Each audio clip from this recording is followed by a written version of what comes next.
Audiobook narrator Mike Scott. When selecting your next audiobook, choose from some of the great titles narrated by audiobook narrator Mike Scott, like Bloody Autumn, the Shenandoah Valley Campaign of 1864.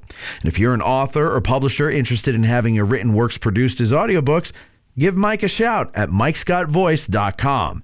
Mike Scott, the voice of history. You're listening to Addressing Gettysburg. Hello, everybody. Good morning to everyone. No, good afternoon to everyone on Facebook. And hello to all of you in the podcast feed listening world. It is another Ask a Gettysburg guide. And oh, what a treat we have for you today. Oh, what a treat. We're talking about the Cyclorama, which is a giant painting. And for those of you who've had the opportunity to do one of Sue Boardman's An Evening with the Painting programs, you know what I'm talking about. It is a fascinating piece of art and a piece of history. And Sue puts together a great presentation on it. And we begged her for months and months, and she finally relented, and here she is to be on the show to talk about the Cyclorama and answer all your questions about it later on. Sue, welcome to the show. Thank you, and welcome to all of you guys. Greetings from Gettysburg. Yes, greetings indeed. We've got people watching on Facebook. Hello to you, and millions and millions more are going to be listening on the podcast feed when this comes out. First of all, let me remind everybody listening that what? Oh, yeah, don't forget to follow us on Facebook, Instagram, and YouTube, and make sure you have your notifications turned on. And also, if you use the Apple Podcast app, please leave a 5-star review. Reviews, liking, sharing, and subscribing are the best way to help us grow, as well as sending links of the show to your bestest of friends and worstest of enemies. So please do that. Okay, so like I said, we have Sue Boardman here today. We're talking about the Cyclorama. Sue, let's get right into it. Tell us about the Cyclorama. First of all, what is a Cyclorama? Good question. Good place to start. Thank you. All right. So Cyclorama, by the way, is actually a panorama. That's the European word for it, because that's where these things were actually, where they originated. And it's basically, as you said, a large painting shown in the round. However, it's a little tiny bit more complicated. Yeah. So you could go and take a very, very long, large painting and put it in a round room and stand on a platform and look at it, but you're not going to get what you get standing in the gallery at Gettysburg. Because there are a couple of things that have to be there, features that have to be in place before this thing will do what it's supposed to do. What's it supposed to do, you ask? It's supposed to look three-dimensional, and it does. So the way to get that is this. You take your big, big round painting, and by the way, this painting is 377 feet round and 42 feet high, and you put it in that round room, but then your viewer has to be standing on a platform, so their sight line or their eye level has to be aimed right at the horizon. Okay. So about 50% of this painting is sky. Now, the other thing you have to know is when you hang that thing in that big round room, it has to be hyperbolically shaped, which, by the way, it does all by itself. We don't make it happen. It's the way the canvas stretches if you hang it on the bias, which means... No, okay. Go ahead. I can see the questions in your face. Yes, now explain what hyperbolically shaped means. Okay, so let's say you're inside of an hourglass and you're in the skinny part. Okay. Okay, and then you're looking out onto the sides, to the canvas itself. But the canvas, but you're not really in that skinny of a part, but it's basically that concept. The center or the horizon line of the painting is a 1 foot closer to you than the top or the bottom. Got it. So Okay. so there's a warp to the canvas itself. But it's uniform. But you don't notice it when you're standing on the platform. No, and ironically, what you notice when you're standing on the platform is that you look like, when you're standing there and you're looking out into the fields of Pickett's Charge, which, by the way, is the theme of our painting. Yes. When you're looking out through the fields of Pickett's Charge, you get the sensation that you could go there. Yes. Right? You've experienced it. Of course. So you think that if it's curved away from you, when in actual fact, it's curved toward you. So it's an illusion. Now, when they painted it, and I'm going to jump around with my questioning here. Problem. So when they painted it, did they paint it on a flat canvas, or did they paint it on a hyperbolic? Okay. If you would have painted it on a flat canvas and then hung it up, and it would do its natural thing by going into a hyperbolic shape, boy, would that look weird. I mean, all the fields would look like parallelograms. It would look like you're, like a fun house or something. Right, like you had a little bit of the wacky league. Okay. I didn't want to say it, but okay. Well, don't smile at me. You know I lack a filter. Okay. So basically, if you have to hang the canvas, let it do its hyperbolic thing. Yeah. Then they would project the landscape via pictures onto that hyperbolically shaped canvas and then paint it. Wow. So that you're already using, though, that deformity, if you will, or that waving canvas in its appropriate way. So now, okay, wait. Now, so time frame. When were these things done? These cycloramas? Cool story. So 1785, a guy named Barker, Robert Barker, he was a Scotsman. Bob Barker. Not that Bob Barker. He's a Scotsman, and he wanted to capture the city of Edinburgh. So he went to a hill in the center of the city, and he captured in paint this massive landscape surrounding him. Then he went and hung it up, and it went hyperbolic. And he was so frustrated with it that he had to learn how to work with it. So he patented it eventually. Okay. But it didn't catch on because it was 1785. Right. So you don't really see these things done en masse until Europeans begin the process of cyclorama painting again in the 1840s and 50s. But it was a known phenomenon that a canvas will do if hung in a certain way. Now you have to put it under tension. So when you go stand on that platform, what you don't see is about 3,600 pounds of weights. Yeah. Hanging on the bottom of it. Okay. To keep it that way. So this is so fascinating to me. So real quick, though, back to them projecting it. How would they have projected it back in those days? It's something called we would call it an opaque projector. You have an image, because first thing he did was paint it small. Right. To figure out he liked it that way. Then he would re-sketch it, the smaller version. He would basically trace it. Photograph the sketch, and then project that onto the canvas. So he would use this thing called an opaque projector. It's just mirrors and sort of shadows. And lenses. And lenses. It's just... And what would you use, like a lantern for light? Yeah, because there's no electricity. Yeah, just a big lantern. And a dark room, I'm guessing, because that would be a pretty dim light, wouldn't it? Or would that come through bright? Well, in a darkened room.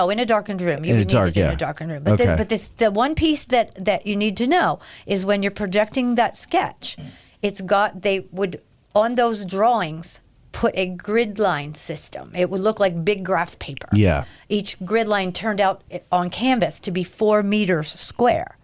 So you've got this system of grid lines all across there overlaying the sketch. Okay. And that's how the painting was kept. Because now remember, you have a bowed canvas.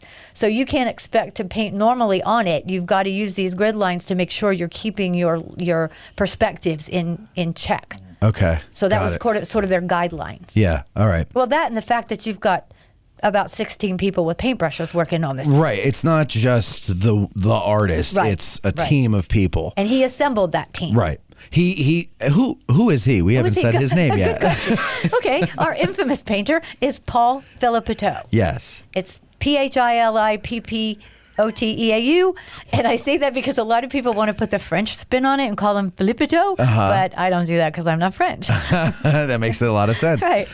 So, okay, so he would have a team, but I took you away for a second. You brought in the weight of the rings, the weights, yes, themselves. So go into that now. Okay, so to hang a cyclorama painting, if you just nailed it to the upper part of the ceiling, it's going to stretch weirdly, like you'd have all this stress on the canvas. So you drape it over a large ring at the top, and then put an exact same dimensions ring on the bottom. So this is your 377-foot ring at the top, a 377-foot ring at the bottom. Then you hang the weights on that ring, and that pulls downward on the canvas. Now, the canvas is not hung with the threads in the position of a cross. It's more in the position of an X. It's called the bias. Okay. That gives an elasticity property to the canvas. So by putting that weight on, it now pulls it, and since it can't change dimensions at the top or the bottom because it's secured to a finite ring, it's only going to move in the middle. And that's where you get the hyperbolic shape. That's fascinating. Isn't that cool? Yeah. And if you you can do this at home, readers, listeners. Take a nylon stocking, cut out a middle part where you don't have the heel and you don't have the top. Just a nice straight piece in the middle. The knee. Let's call it the knee. You cut out the knee. Yeah, there. Cut out the knee. Okay. Tape each end of your cut ends to a Dixie cup on each side. So now you got 2 Dixie cups in your hands with a piece of nylon stocking stuck in the middle. Now, simply widen your hands, and you'll notice that the thing doesn't stretch evenly end to end. It's going to now assume a hyperbolic shape in the middle. Interesting. And the reason is they're woven on the bias. Yes, okay. So they're not really elastic thread. It's the way it's made. Uh-huh. Got it? Yes. Okay. I got it. Okay. So, I just want to get more like interesting stats out first before we tell the story of our cyclorama. What is the weight? Roughly, it's estimated to be about 12 ton. 12 tons. Yeah. Now, 4 ton of that is canvas only. And the rest is paint. Well, you got 3,600 pounds of weight. Oh, okay. You're adding that And the in rest too. is paint. Okay. Without the weights, what is the weight of it? Okay, then you got 12 tons minus 3,600 pounds. Go for it, Matt. Yeah, I can't. I never did well in math. It's about 8'4". Okay. All right. So that's incredibly heavy. Is it all one piece? They were the original canvas was 50-foot sections. Stitched together to create that. And that would travel around, right? Or would it be in? So the initial concept was to build permanent structures in major metropolitan cities throughout the North. Okay. And that was on purpose. The North won the war. Sure. And the South wasn't ready for a huge defeat on canvas. Right. So Yeah. So basically they were originally intended for the North. But once you saturate the visitation in those cities over a number of years, and it usually took 5-ish, give or take, then your ticket sales drops off, and the cyclorama phenomenon is already kind of watered down. You know, the latest fad's coming. It's the motion picture camera. Mm-hmm. So you're gonna now have to either shut it down or move it around. And so they started to move them around, and it was quite a feat. I bet. Yeah. Okay. I'm trying to remember if there are any other interesting, just general trivia things from the thing. Go ahead. You got one? Yeah, I do. Okay. The buildings Yes. are very unique. They're called rotundas. They're multi-sided. I don't know how many sides. I think it's 14. But anyway, they were designed eventually to be taken down. So they were metal. They were iron buildings. They'd put up a framework and then stick those sides on it and show the painting and then take the building down and move it along. So essentially, the original 4 cyclorama paintings, there were 4 originals done by this artist. And I'll tell you later what else happened. But in any case, those 4 were made for permanent cities of Chicago, Boston, which is the one at Gettysburg, Philadelphia, and New York. Okay? Now, the only permanent building still standing of those 4 is in Boston. 541 Tremont Street. You can go and see it. Really? And it's a public building, so you can walk in, and when you walk in, it's still a wide open, circular building.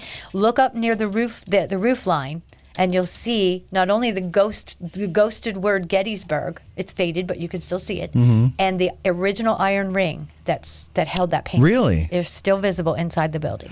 And it's just, what do they use it for? Well, today it's called the Flower Exchange. It's like an office build. It's for public things, like they have shows in there, and it's an exhibition hall. But many of them became bicycle rings. One became a zoo in Baltimore. Racetracks. Okay. That sort of thing. Oh, yeah, like roller derby. Yeah. Stuff like that.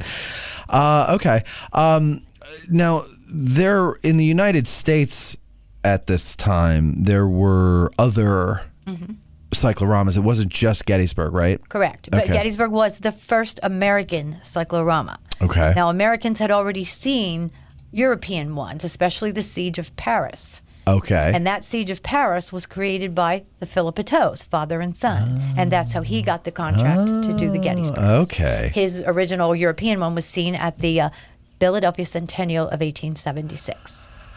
So what were the other, the Siege of Paris, what other ones Okay, were so there? the American ones, you've got lots of Civil War battles because of the timing. Sure. You get about 25 years after the war, America's ready to hear about the war, and these grand canvases was a wonderful way to do that. So you have Shiloh, you have Second Manassas, Battle of Lookout Mountain. Wow. The monitor on the Merrimack is curious because I don't know how you would depict that. Maybe that's why it doesn't exist anymore. But anyway, let's see, was it Civil War? That's pretty much the Civil War ones. I know I'm missing one or two. Isn't it Atlanta? Oh my gosh, and it's still standing. Yes, the Atlanta. Yeah. In Atlanta. Yeah, Atlanta, In Atlanta. Is in Atlanta. Yes, Yeah. and they've just refurbished it. It reopened to the public in 2019, and it's well worth the nickel to go see. Oh, is it still a nickel? No, no, it isn't. Today's equivalent of a there. nickel. So, but then there were other non-Civil War. The Niagara Falls was a big one, real big, real popular. It caught fire and burned in the early 90s, 1890s. All that water couldn't help it. No. But the other non-battle one was Jerusalem on the day of the Crucifixion. Interesting. Really, really popular. It was on display in Quebec up until last year. Really? From 1895, when it was first put on display, until last year, it was in the same place. And I'll really screw up the name because I'm not French, but Saint Anne du Pré or something like that in Quebec City. Okay. And it's now closed. So Gettysburg. Let's get on to the Gettysburg one and Felipe. Yeah. Felipe. I never could get that name. No, you got it. I did? Okay. It just didn't sound right coming out of my Just call mouth. him Paul. Paul. Okay. Well, yes. Thank you. So, Paul, how does Paul get the contract to do this? Okay, well, he and his father were in the business of making cycloramas together. That's where Paul learned it from his father, Felix. And so this Siege of Paris that they had made in Europe had come to the Philadelphia Expo, and it was seen by many people, but one of the people in the crowd happened to be a man named Charles Willoughby. Now, Mr. Willoughby was an entrepreneur from New England. He started a dry goods business in New York City that became very, very successful. So he went out to Chicago and built himself another one. So he spends a lot of time running back and forth between New York and Chicago when he's not visiting home in New England, or in the summer of '76 visiting Philadelphia. So he saw that Siege of Paris. He noted how people were receiving it, and he thought America should have their version. Okay. So he's going to seek out the artist, which is Henry and Paul, and make the deal. But it doesn't really come to fruition until 1882. So 82 is when the contract is signed, the subject is chosen, and Mr. Felipe comes to Gettysburg, spring, May 1882, and he's going to spend, some accounts say, 3 months here, studying the field, walking it, talking to participants, really nailing it down. And I know there's a viewer who wants to know how he did it. When the listener knows that there was a platform. Yes. So can we talk about the platform? Sure. Yes. Okay, so as you know, 2 other colleagues and I wrote a book about this. And one of the colleagues, you think you and I are geeks, this guy's like over the top. Okay. That's a nod to you, Chris. That was a positive. But anyway, Chris wanted to get the view from Felipe version of the view.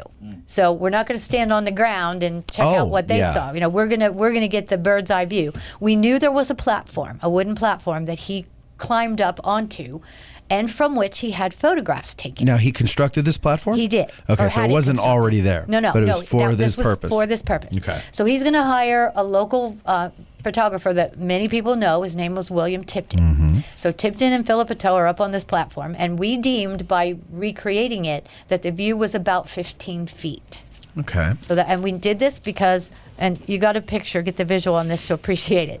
We rented a scissor lift out on York Street. So we rent this thing on York Street, and we're driving it through the streets of Gettysburg.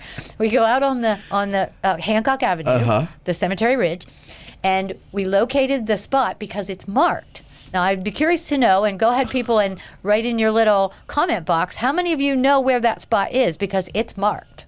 Yeah, there's a wayside there. But nobody ever looks at it because they're looking the other way. Because they're looking the other way. Yeah. Okay, so from that location, we parked this scissor lift, and we went up various heights until we nailed it, because we had the copies of William Tipton's photos. Very cool. To get the right view. And what a difference it made in the creation of the cyclorama, whether you stood on the ground or whether you got on that 15-foot platform. Now, the platform that we view it from today, is it 15 feet off the... It mirrors his view. It has to. It has for to. the 3D. For it to work. Yeah. Fascinating. And that's why you got to go up the escalator. Yeah, right. And people who go to the evening with a painting get a chance to see it from the floor, and you can clearly see the difference. It was such a eye-opening experience to be able to do that, because you've got the practical set in front of the painting that we see that's got, the battle debris and landscape and, cannon and all that stuff.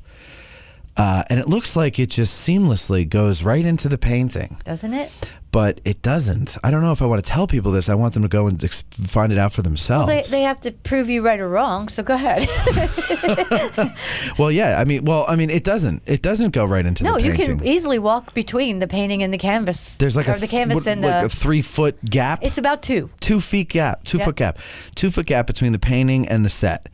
And when I guess you can walk on the set too. It's sturdy enough to hold people, right? It's actually construction grade styrofoam with a layer of sprayed. It was paint sprayed over it, but the paint has cement in it. Okay. So it's just to give that stability. Gives it so that you can go and walk on it, yeah. But we don't do that. We go beneath it, and you look up. I took a bunch of pictures, and I just haven't posted them anywhere yet, but I mean, it is really cool. And then you actually can go on the other side of the painting. The back side. Yeah, the back side. And you can really, you can see it from the front, but on the back side, you can really see the curve, and it is just really, I think we think that people back in the olden times weren't as sophisticated with physics and science and math as we are today, but they were. I mean, where do you think we got our smarts from? We built on what they discovered, and they didn't have the benefit of technology. No, so they're moving a 12-ton beast. Yeah. From city to city. That's a major undertaking even today. I wouldn't do it. Well, they didn't always do it right. That's why we don't have 4 copies anymore. Well, yeah. Okay, so let's get into that then. So Gettysburg, he's going to depict Pickett's charge, and they build this platform, they take the photographs and everything, and it's a 360-degree photograph that they're taking. It took right? 10 shots to get that 360-degree view. And what are a few things? Oh, should we get to that now or later? No, let's get to it now. So what are a few things in those photographs that were transferred to the painting that are not there in 1863? Yes. Good question. Well, they're part of history, but they're not part of the battle history. Right. Yeah. Okay, so first of all, you got to know that this team of artists, handpicked by the guy who gets the commission, and by the way, the guy got $50,000, Mr. Felipe, $50,000. That's a lot. Well, when you do that inflation conversion, it's about 1.3 mil today. Yeah. So but he has to pay all those people. Sure. And buy that canvas. And by the way, when we bought the canvas, paints. we couldn't buy that canvas from Belgium where he bought that canvas. The original was made on carpet looms in Belgium, which are no longer in operation. We had to go to China to buy the right weight and thread count of fabric. Right. Now say that again. They were made on carpet looms. Carpet looms. So it was like a carpet canvas. Like the back of a carpet, basically? Yeah, it's pretty heavy. Yeah, it's not like the normal canvas you can go and get at Michael's. No, much heavier. Yes. More like sailcloth. Okay. From a ship. Like a ship's from a boat. canvas, yeah. Really good, heavy sturdy. weight. Yeah. Gosh. Okay, so where were we now? I don't remember. Oh, the things that are in there that weren't there. Okay, yeah. so whatever I was going with this was the team is made up of specialists, right? So the 2 most important people, there's a hierarchy of value to these specialist artists. So the most important 2 guys were the landscape painters. Okay, because face it, that's what this is. It's a landscape painting. So if they blow it, doesn't matter how good the other guys are. Okay, then you got a guy painting only horses because you've got depicted maybe 10,000 horses on this canvas. So you hire 3 guys, you're going to get the Clydesdales, the ponies, and then the in-between guys. You don't want that. You want consistency. So for that reason, only 1 guy painted all the horses. We got guys who only do faces, guys who only do uniforms, and that kept it nice and uniform throughout the whole canvas. So if you're that smart and good and cool and you're doing this big painting, you want some recognition, right? You don't get to sign it, so we paint you in. So one of the major landscape artists, a man named Salvador Mij, is in the canvas. Okay. Now, there's a couple others, and I'll tell you about them, and then I'll tell you how you can find them when you come here. Okay. Okay, there's Salvador standing there. He's got his arm in a sling. Maybe it hurt to do the project. I don't know. But anyway, he's standing there, and around his feet are at least 2 or 3 other guys. One of them seems to be reaching up, begging for help or whatever.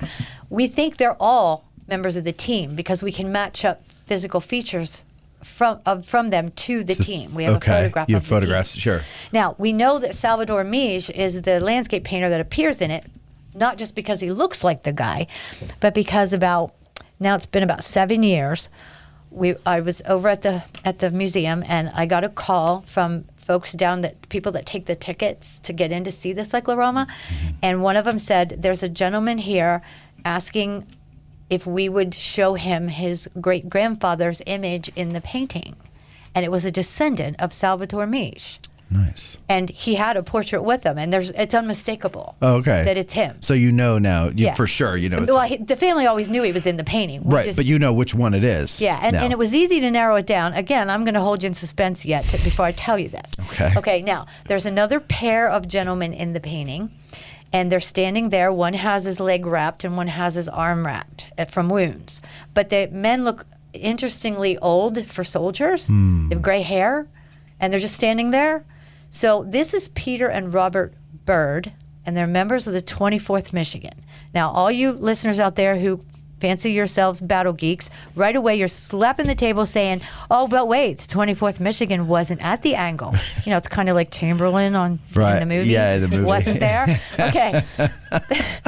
However, we know that Peter and Robert Byrd, 20 years later, that would be 1882-ish, were on the battlefield and met the artist when he was doing his homework to do the painting. And so you can almost imagine this conversation, like Felipe quizzing them, and they're saying, this happened and this happened, but hey, wait a minute, we'll help you some more if you paint us in, Yeah. Give us a reason to be helping you out here. So they're there. Are these the guys walking towards the viewer? And they have gray hair. Yeah. They're unmistakable. But so what I've been holding out on you is this. Anybody who's in the painting but shouldn't be there isn't doing anything. Right. So these brothers are standing there looking at you, seemingly oblivious that there's a freaking battle going on behind them. All hell is breaking loose, and there they stand. Yeah. So just going for a stroll. Yeah, it's like, do you hear something? No. So those two are standing there not doing anything. Salvador Mij is standing there not doing anything. And of course, the big star of the show, Felipe himself, is standing under a tree. In a uniform, that's a little bit of a reach. Got a sword in his hand laying across his knee, but they're all there, but they're not part of the historic event being portrayed on this canvas. That would be a no-no. Right. Okay. So we're not. So there were rules people about it. You could be in there, but don't change history with what you think you did there. Right. Right. There also Cemetery Hill. There's a bit of an issue with Cemetery Hill. There is, and it's easy to pick out. So when you're standing on the platform and you're looking in the direction of Cemetery Hill, you can find it because there's a nice tidy row of I forget exact like species. Evergreens. Yeah, they're evergreens. They're big, tall pine trees. They're Norway spruces. Okay. And they line the Tawny Town Road, or where that road eventually goes in the painting. And they were the landscaping for the National Cemetery. So they're placed there around 1868 and 69. They were part of the landscaping to provide privacy to the National Cemetery. So if you go there in 82 and take a picture, you're going to capture those trees. But if you were actually there in 63, those trees are not there. Right. Cemetery's not there. But somebody forgot to tell the artist, oops, they're later. Right. Don't put them in. Right. Okay. Even in the original photographs, you can see there's the seminary buildings there, which was there, but there was a big resort hotel. And I'm going to spell it wrong or say it wrong, but it's the Catalysine Springs out there out to the west. And that big hotel appears in the picture in the background, but that, of course, would not have been there either. That was 1869. Right. Meade's headquarters. Oh, yes. Meade's headquarters. I don't know how they didn't think that was important in the first place. I don't know. But when you do stand on that platform, obviously your attention is drawn to the fields of Pickett's charge and the Confederate line. So maybe it was an intentional, who cares? Because we're not looking there. Yeah, it's kind of like the Wayside. We're not looking at that direction. Well, and if you stand on the ground on Hancock Avenue, you can't see Meade's headquarters. You can't even see the roof line. You have to go over toward the equestrian monument to see the roof line of that house. Yeah. So it's not painted in originally. And then as it opened in Chicago, and many veterans came from the surrounding areas to see it, many of them questioned it. Where's Meade's headquarters? So the entrepreneur Willoughby, he was not ever here in battle, and I don't know if he ever even came here, in person.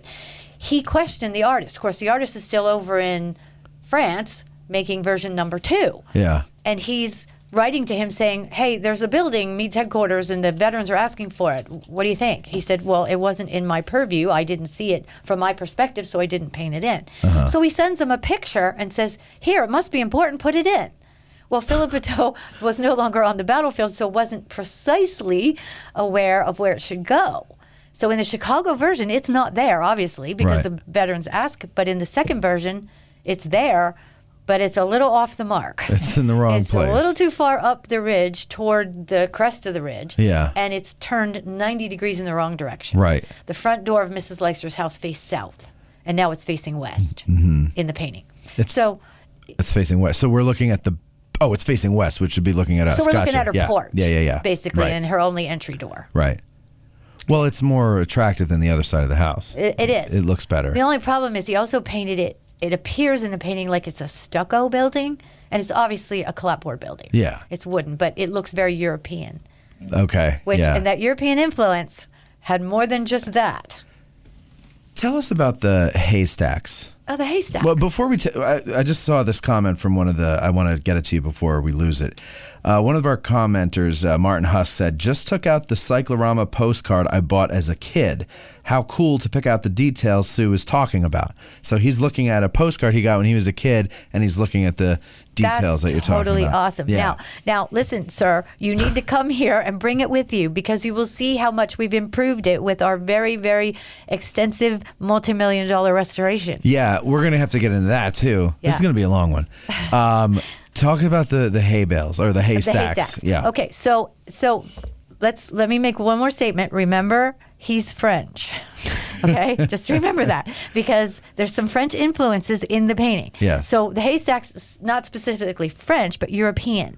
So people come to our painting and they look at it. Now, if you've seen it, you know that there's some haystacks around especially the Leicester farm, the Meade's headquarters building, and they're somewhat unusual looking, especially by today's standards. Mm-hmm. So people come and look at them, and some just don't recognize at all what they are, and other people say things like, very astute by the way, they say things like, they look European. Well, yes, I'll go with that. But remember that Adams County, Pennsylvania is predominantly settled by Germans. Germans and Scotch-Irish. So that strong European influence is definitely here. So what you would do is you'd build this small frame, and you start throwing hay on top of it and let it fall down the sides until you have this massive cone-shaped thing on the field. Now, our haystacks in the painting look like mushrooms because the sides are all shaved and they're very tidy. Okay, the reason for that, when you look at the Cyclorama painting again, and go online and look for Meade's headquarters view and check this out, okay? Look at the haystack right to the right and just behind Leicester's house. You will see some soldiers next to the haystack making bundles. They're cutting away the sides of the haystack so that they can tie up these bundles and take them off to all these wounded men laying around on the ground. Mm-hmm. So you're seeing an over-exaggerated version of them removing the side walls of these haystacks. Now, you also build the haystacks in an animal enclosure, because all winter long, animals are eating off the sides. So they do assume an unusual shape to begin with. Right. It's just not as tidy as they look in the painting. They were just kind of over neat. Gotcha. But they definitely are legitimate. Those were the haystacks being built around this very community in the 1870s and 80s. We have numerous pictures of barns with these haystacks right next to So them. that would have been a tradition that they brought over from Absolutely. the mother country. Now that wasn't one that Felipe brought, but he did bring one that was a little confounding at first, and that is, because of the nature of a cyclorama, you're deliberately attempting to show depth of field, right? You want to be able to see into the painting. One of the devices an artist will use is they'll put a contrasting color in the foreground, and its absence in the mid or background gives that sense of depth. So he sprinkles these pretty little red flowers in the foreground, especially in a field of wheat that's right there next to the Leicester farm. And then he didn't put them further back. The problem was he painted red corn poppies all over our wheat fields, and they didn't grow in this country at that time. Now, we brought them here and cultivated them because they're a symbol of Veterans Day. Right. But back then, you may recall the poem "In Flanders Fields the Yeah. Poppies Grow." They grow all over Europe. They grow prolifically on disturbed soil, and there was many disturbed soils that were battlegrounds. So he knew what he intended to do. He just didn't make the connection that you wouldn't find those particular flowers here. Interesting. So it's that's kinda another cool. thing to go look at now, the red flowers. The red flowers. God, there's so much. Now, okay, let's talk about the different versions, because our cyclorama, you said, is from Boston, but is it entirely the Boston version, or I feel like you said there was like a section that was from a different one? No, we created a section. Oh, that's right. Only okay. because there was a piece missing. So, So talk about that. Okay. Go into that before we go into the different versions. Oh, okay. Yeah. So if you came to see our painting, and there are many people out there who've seen it over the years, okay, it went on display in a big white cement building on Cemetery Hill in 1962.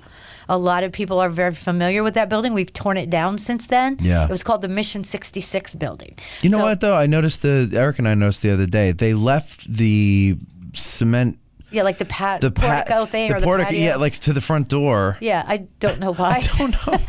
Well, I don't know if it was deliberate, but if you come here to do a protest for whatever reason and you get a permit, that is where you have to go. Yeah, but it's not on the No, it's on the ground. It's You're on right, the where ground. we actually tore the building down. There was one the other day, and we walked to go and see it, and I call them the free speech cages. The free speech cage was set up on the grass. So it wasn't near It that wasn't sidewalk. near. No, but we So that discovered wasn't as we were walking back to the parking lot, we're like, "What the hell is this?" Well, anyway, I digress. But part of that walkway connects to the Leicester house. So yes, but not this part. Yeah. So they. Oh no, it does. Yeah. No, it does. It goes down there. There's a bench Yeah. there. Yeah. So I guess they didn't see any point. No, yeah, it still connects the parking lot that we used to call the Cyclorama parking lot. Right. It still connects it with the Leicester farm. So I guess they just didn't feel the need to tear There's it no out. need to take all the rest of it out. Yeah. Because it's nice. Nobody goes there, but it's No, nice. nobody knows. Okay, so you were saying the Cyclorama building. Oh, now where were we going with this? I don't know. Yes, the condition. Okay, so in the building that you may be familiar with, that big white one, The old one. the painting was 256 feet in circumference. Now you said okay, so and you Today it's 377. 377, so there's a big difference there. Right. Now, do you remember the building in Boston? I've never been there. No, but do you remember me Oh, yeah. So I remember me telling you about the ring? Uh-huh. That's how we knew something was missing. Oh. Because the original ring that held that painting is still there. You're like detectives. Kinda. Oh, Yeah. it took a lot of detective work. Did you have a Sherlock Holmes hat? No. I would have. No, and we had to pore over every detail to think, well, we have one piece of evidence. Do we need more? Yeah, right. Corroborating Well, you evidence? got to corroborate, yeah. Yeah. Okay, so we knew we were missing footage. Mm-hmm. Okay? The trick is to tell where is it? Where was it? Where is it missing in the painting? Well, that wasn't hard, because if you look at photographs of the painting back in the 1800s, like this painting opened in Boston in 84, and now it's 100 years later, it's in Gettysburg, Pennsylvania. There were photographs of it in Boston. You could buy them. They were souvenir pictures, cabinet card. We would call them 8x10s today, and you could buy a series of them. So if you looked at those and you compared them to what you were looking at pre-conservation of 2008, you would see one particular area where you're supposed to have a nice straight stone wall bordering a field. And in the modern version, somehow the stone wall developed this ridiculous kink in it. It looked like a dog leg. It had like this big, almost like a little separate pen, right? So, yeah. so we didn't know how that got there because it wasn't there before. So they worked really hard to try to map this painting to find out what was there and what wasn't, and all that stuff. So they used this amazing process called infrared radiography. Now, what led them to do that was they knew that the original sketching on the canvas before the paint was laid down was probably carbon Carbon pencil, yes. carbon crayon. Yes. Okay, carbon is visible on X-ray. So they X-rayed the canvas to see through the paint to try to determine where the grid lines were, to then extrapolate the finished size and where things looked wonky. And that was not one of the words they used. But anyway, when we did that, we discovered that this big 14-foot piece of painting was right there where that dog leg, that kink in the wall was. So if you got a wall over here to the left and a wall over here to the right, and you take a chunk out of it and the wall's on a diagonal, of course the ends aren't going to line up. Right. And they didn't. They created this weird dog leg. So instead of replacing that piece in 1960s when it was put in that building, they just hooked up the two ends, and the wall didn't match up anymore. Okay. But nobody picked up on it because who cares if there's a kink in your wall, right? So we had to fix that. We had to separate those two pieces again and figure out what went in the middle. What was missing? What was the old? Was it hung hyperbolically? No. No feature that makes a cyclorama existed in that building. And what I mean by that is this. Not only was it not hyperbolic, you didn't stand on an elevated platform, so you weren't looking at the horizon. So you're looking up at it. No, yeah, you were looking up. And do you remember being in the gallery seeing a canopy kind of draped over your head? It looked like an upside-down umbrella. Yeah. Well, that serves a purpose. That purpose is to obstruct your view from the upper edge of the painting. Right. The three-dimensional objects below you was to kind of block your view of the bottom edge. So when your eye can't find those boundaries, that's when it starts to see in the dimension, in the three-dimensional way. Yeah. So you have to have all those. Well, that didn't have that in that other building. There was no canopy. There was no diorama. There was no hyperbolic. So this is painting it was hanging just up a really on the big, wall. awesome. I mean, you go up there and you're like, wow, this is big, cool. And then that's the last time you ever want to see it again. Because it just wasn't cool. It's just not impressive. And it was dark, dingy. It had varnish on it that was as kind of a protectant when they did it in the 1960s. That had grown, had aged and weathered it was to all yellow. Yellowed. Crackly. Yeah. It had folds like a drape on it because it wasn't hyperbolic. Right. So there was nothing really exciting other than it was big. It's depressing, actually, if you think about it. Well, now when you compared see to what we have today, what we were hiding under there. Well, yeah. Okay. So, let's get the question of the different versions out of the way, and then I want to get to the restoration. All right. Okay. So different versions. Go. Okay. So Mr. Willoughby, having a business in Chicago, hires Felipe to make one for Chicago. Okay. So he goes out there while he's waiting for his pretty painting. He goes out there and buys a piece of land on the corner of Wabash and Hubbard out in Chicago. He sets up a stock company. The stock company's job was to build the building. They would sell these stocks, raise funds, build a building. When the painting was done, Mr. Willoughby presents it to the stock company and sells it to them, which I think is brilliant. You talk about entrepreneurship. Yeah. Sure, now you got this beautiful rotunda building. What are you going to put in here? I got the painting. Yeah. So anyway, it's installed in the building, and it's wildly popular. So within just months, he's ordering version number 2. That's Boston. But even before Boston is on display in Boston, he's thinking about version 3 and 4, and real quickly, he orders them. So you've got 83 Chicago, 1884 Boston, 1885 Philadelphia, 1886 New York So City. does it take about a year to make these? About 1 year. It took a year to do the homework, to do all the prep work, hire the team, get it sketched out. But once he had it all ready to go, 1 year per painting. Wow. So you got a 5-year project right there. Yeah. The only survivor is Gettysburg. Is this Is one the one in we Gettysburg? have, yeah. Yeah. Was there one in Gettysburg before, in the original? No. Because it was a big city thing. You wanted it exactly. to be a big... You want to sell tickets. People think, wow, this was done to portray the battle, or it's done because it's fine art. No, it was done for money. Of course. Pure and simple. This was a Everything commercial was done for money. thing. Yeah. Yeah. Look at the Jenny Wade House. Exactly.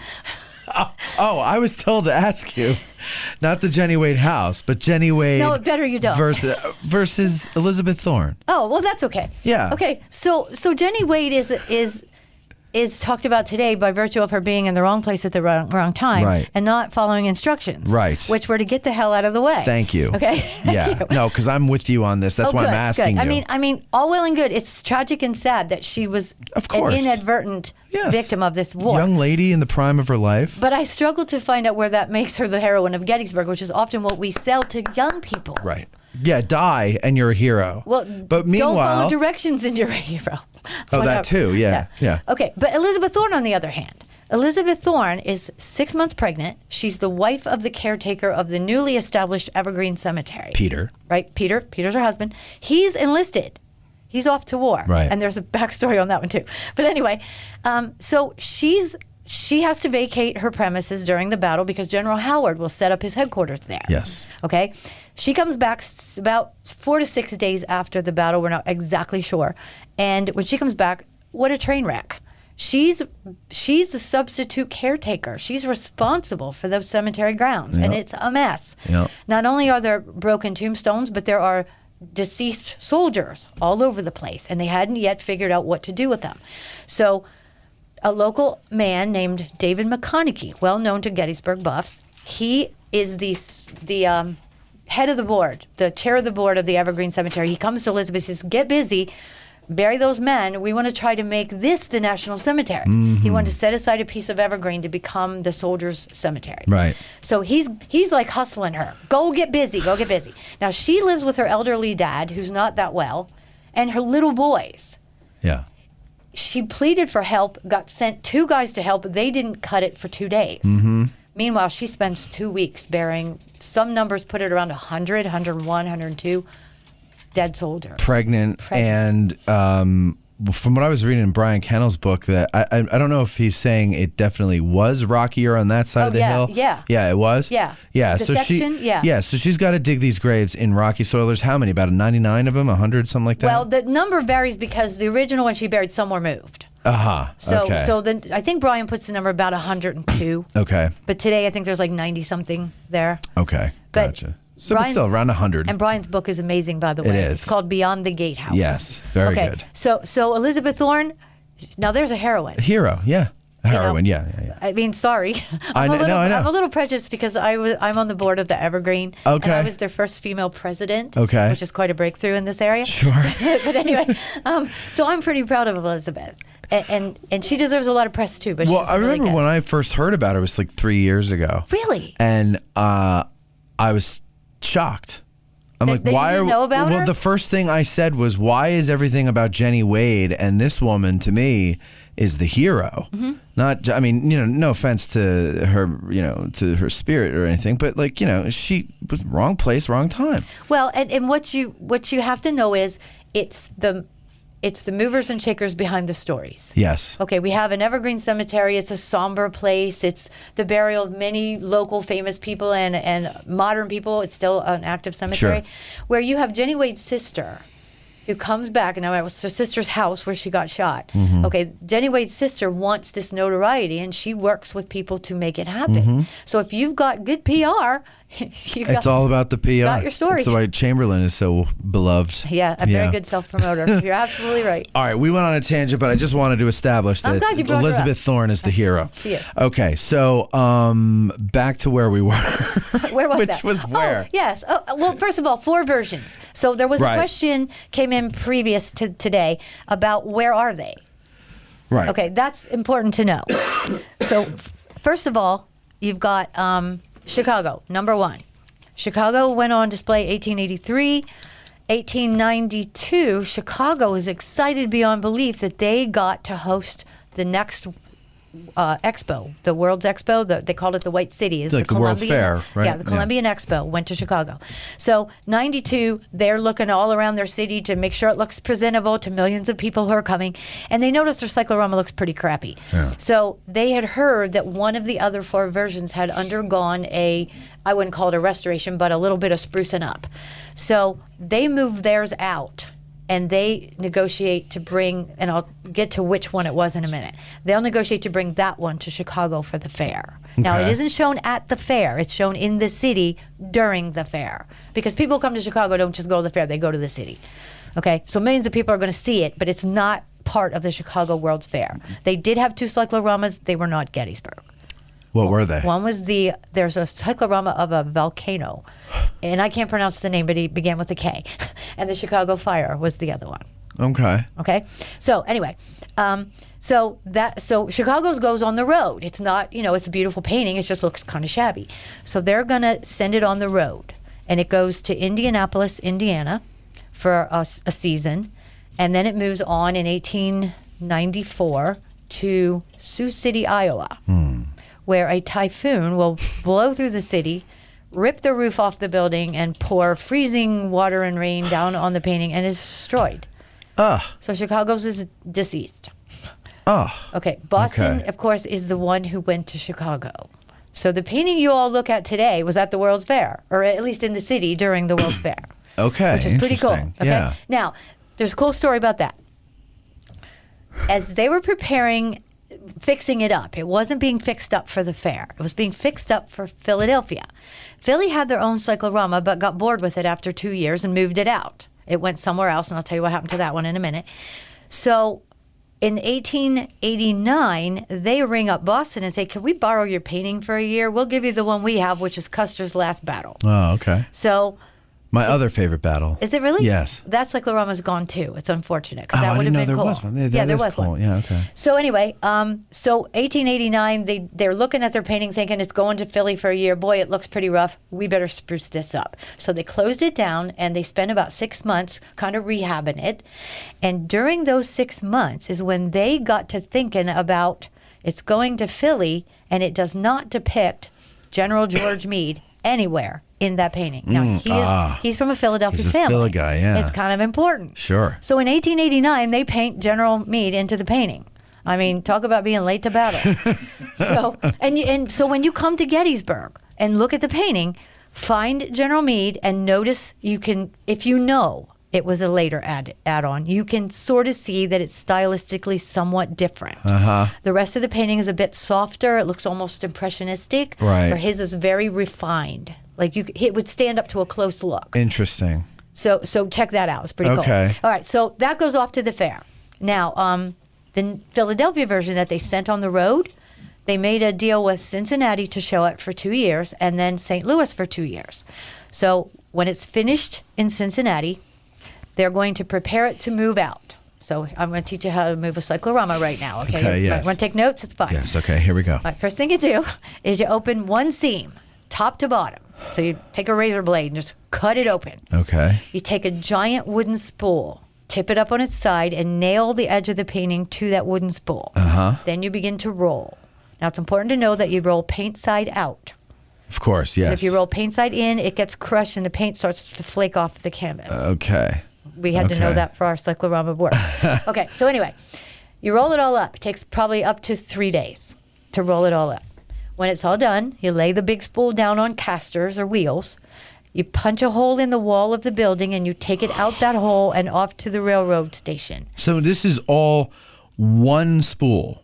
It's all on one. They're not doing it in Nope, it's going on sections. one It's freight all car. one. It's all one. How tall would that have gotten? Well, 42 feet minimum. Jeez. 40 something. Yeah. That's insane. That's why I think it took so long and took so many men to do it. No, I don't mean tall that way. I mean tall width-wise. How wide would it be? Oh, that's a good You mean like in circumference? Yes, thank you. Oh, that's a good question. I failed geometry too. What? It had to be, right? Yeah, I mean, It it's had to like be. Yeah, it had to be. It's almost 400 feet long. Because otherwise you'd get folds in it and stuff. You would have to keep it relatively, Well, and I mean, how thick is it? Like when you're looking at the painting itself. It's relatively thick. Yeah, Okay. because it's carpet. Remember, it's like a heavier canvas. absolutely. Yeah, Canvas That's what plus I'm a saying. pretty significant amount of paint. Yeah. and the paint. That's the other thing. It's oil paint. Yeah, and which it's is not thick. flat. You can see the Yeah. brush strokes, the texture. Sure. Yeah, of that's the what I paint. loved about going up to it was Yeah. that because I'm a painter. There's got to like I was telling you. there's got to be a mathematical formula to figure this out. Oh yeah, I'm not absolutely. gonna do Well, it. no, nobody in this room is going to figure that out well, now. What you need to do is go get the 1880. Let's see, which year was it? I think it was 89 issue of Scientific American, and they show you the diagram of them moving a cyclorama. It's all on how really? to set one up and how to move one. Oh, okay. Yes. Well, we'll go there and check it out. Very valuable information. I know. Could do a lot with it. Okay, anyway. Yeah. What happened to the Philly version is, as they were taking it through as they were preparing the hole in the wall to take it out, they made too big of a hole and the roof caved in. Oh. So in Cincinnati, the Philadelphia painting died. Really? It was that big of a... It was that big of a deal. The roof literally caved in and destroyed the And they couldn't retrieve the painting out Apparently of not. that? Wow. So there was no more Philly. Now we got 2 dead and 1 going to the fair. Within how many years of each other? So the Chicago one died in 94. The Cincinnati one died in 89. Okay, so there's a good gap. Okay. Yeah. I'm just trying to see if it's like insurance fraud or something, but go ahead. No, I don't think so. That's pretty good, though. So New York is the last one we have not accounted for. But we have to get back to what happened to Boston after it leaves Chicago. Okay, so New York has a good run. It starts out in Union Square, and when ticket sales dropped off, it goes to Brooklyn, which then might have been across the moon for people that live in New York City. Right. Okay, so after it was finished there, it moved to Baltimore, and then it moved to Washington, D.C. Now, at that point, it's going into bankruptcy. And we didn't talk about how you viewed the painting, but let's just say for the moment until I describe it, one of the veterans who served as a lecturer for the Gettysburg Cyclorama when it was in New York purchased it when it went into bankruptcy. Okay. And because he was a veteran, his only purpose was, I'm going to get this for the veterans.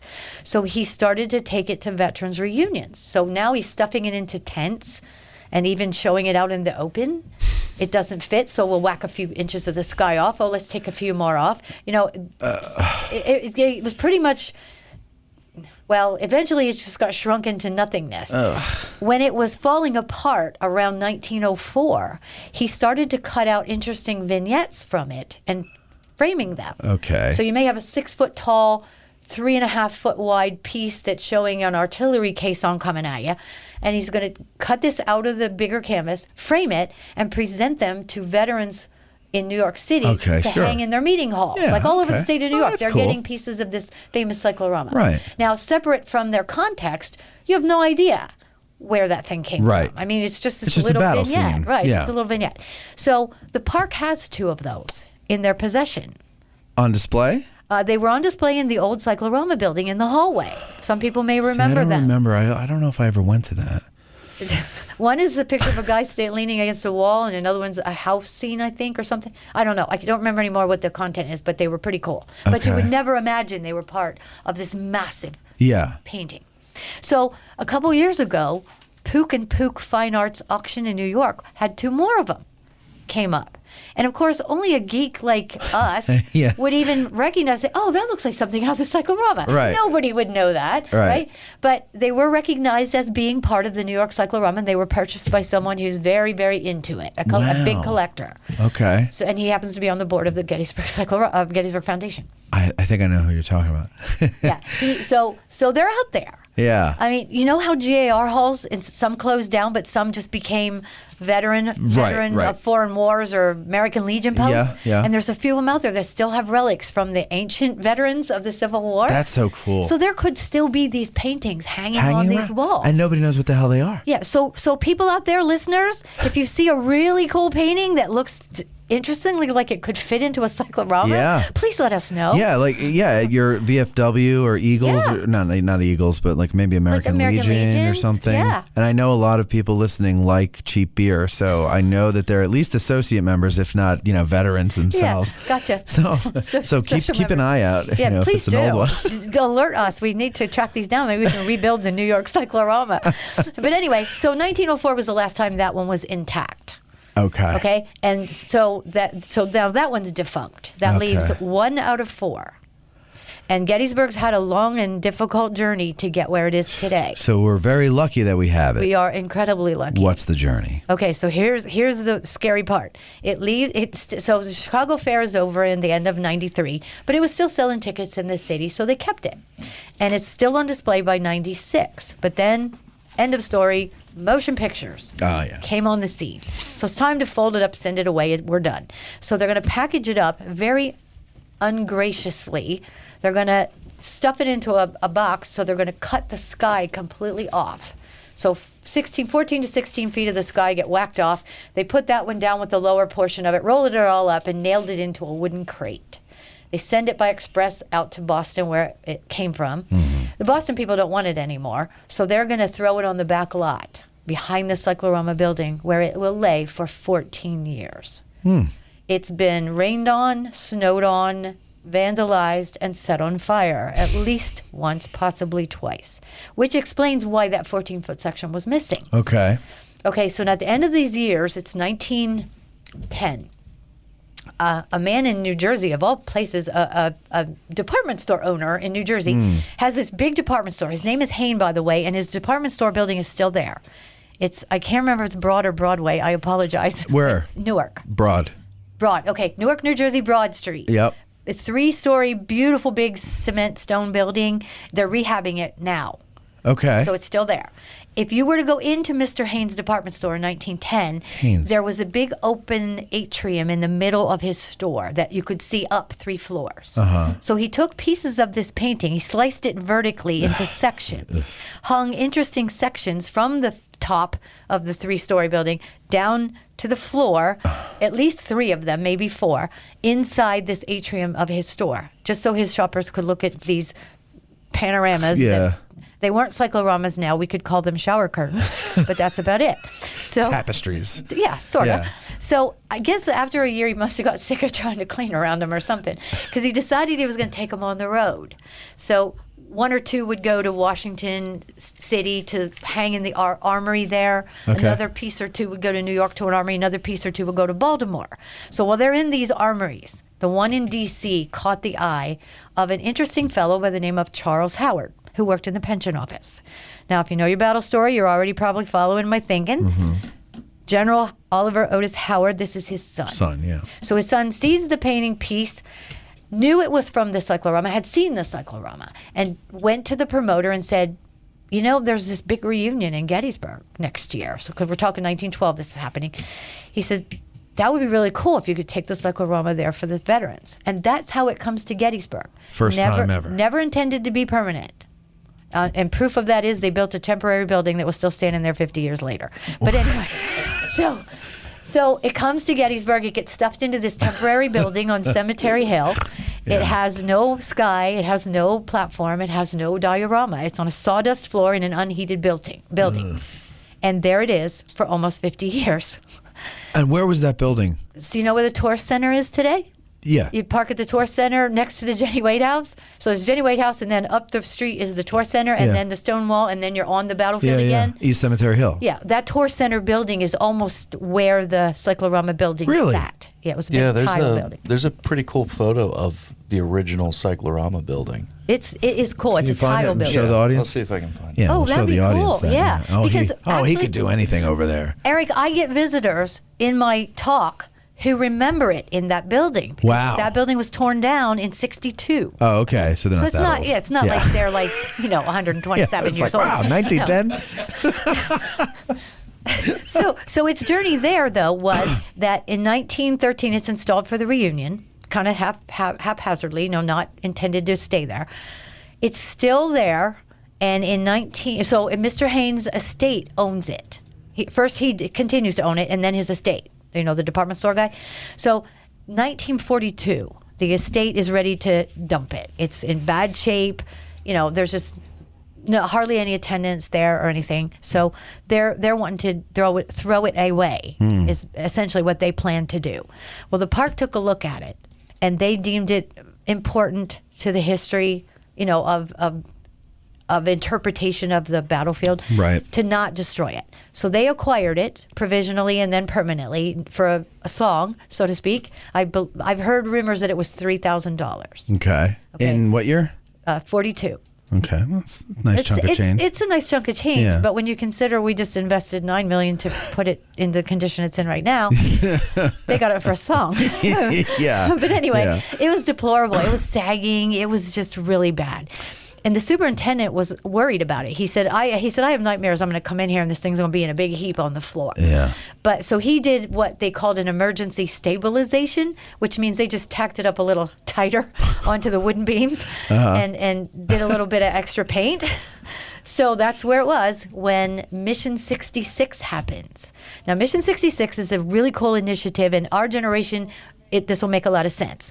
We've got a president in the White House who believes in the national park system. His name was Dwight Eisenhower. Probably didn't hurt that he lived in Gettysburg at the Right, time. yeah. But anyway, when he was in the White House, he recognized that the 50th birthday of the national park would occur in 1966. Hence the name Mission 66. And that was to spread money around the national parks to improve visitor services fix interpretive exhibits, build visitor centers if necessary. Gettysburg's money went to build that white sandstone building that we put on Cemetery Ridge, the one that we tore down in, was it 09, I think? Somewhere around there. Okay, so that was supposed to be the visitor center, but it never was it was never able to accommodate the visitation Right. numbers. It was very small. It was. Yeah. So it ended up just to be the Cyclorama Center. Mm-hmm. It had a flat roof. You're going to build a building in Gettysburg in Pennsylvania Yeah. with a flat roof. That was its number one design flaw. Right. It leaked. It didn't have an HVAC system. We're talking a piece of art. Yeah. So there was a lot wrong with putting a really valuable painting in there. But they did do its first ever conservation that year. But it was done according to standards of that day, which are vastly different than standards of today. Okay. And one of the things they did to stabilize the canvas was to put resin and animal wax on the back to make it sturdy. Okay. And over time, that infused itself through the canvas and started pushing paint off the front. Oh. So what we did to help it was hurting it in Yes. the long run. And you find this stuff out. It's unintentional. Right. It's, live and learn. Live and learn. It was a costly, very costly Very lesson. costly living.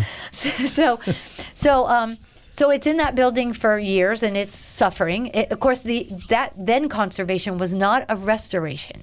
It did not put it back. Right, you're just to preserving Cyclorama. it. Right, you take care of what you have, but you don't put the sky back on. You don't put all the doodads that made it a cyclorama. So we, in essence, still had a shower curtain hanging in that building. Okay. And it was wow factor big. That was about it. Right. Okay. I got it. Interpretively, there was a guy with a flashlight saying, over here's this and over here's this, and it was cool. People remember it, but it wasn't something you'd pay 90 times to see. Right.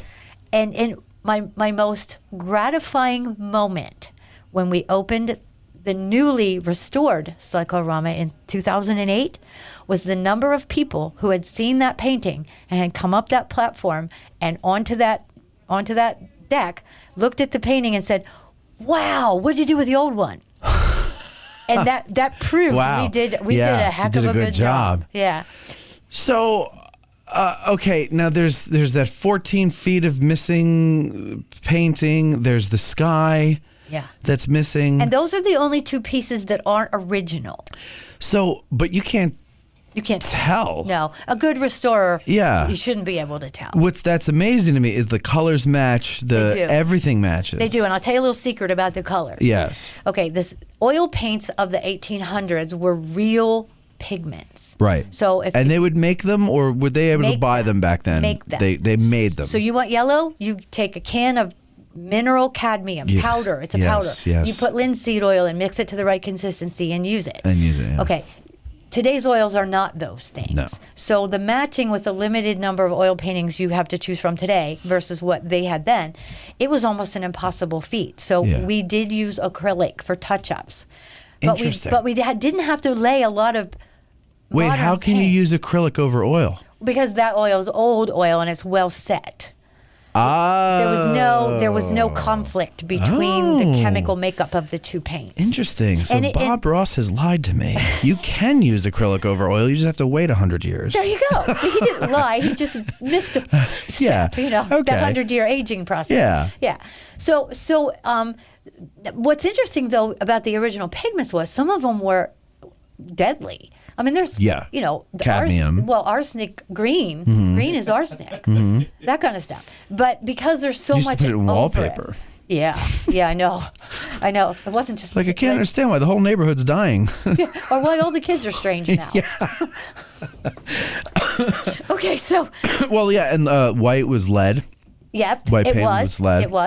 It was. So, but that's why our painting today is so vibrant. Yeah. When you take off all that yellowed lacquer that was on that canvas that we all saw in the 1990s that made it look kind of ho-hum boring. Right. When we removed all that, we could not get over the vibrancy of the colors So on that the canvas. lacquer that dulled and yellowed Yeah, it it actually hid. protected It all did. of the... It did. Yeah, which is what it's supposed to do, isn't it? Yeah, but it also muted But you have to everything. clean it also. Like, You if you're do. going to put that on, you've got to keep cleaning it because it smoked. Right. And, you used to be able to smoke everywhere.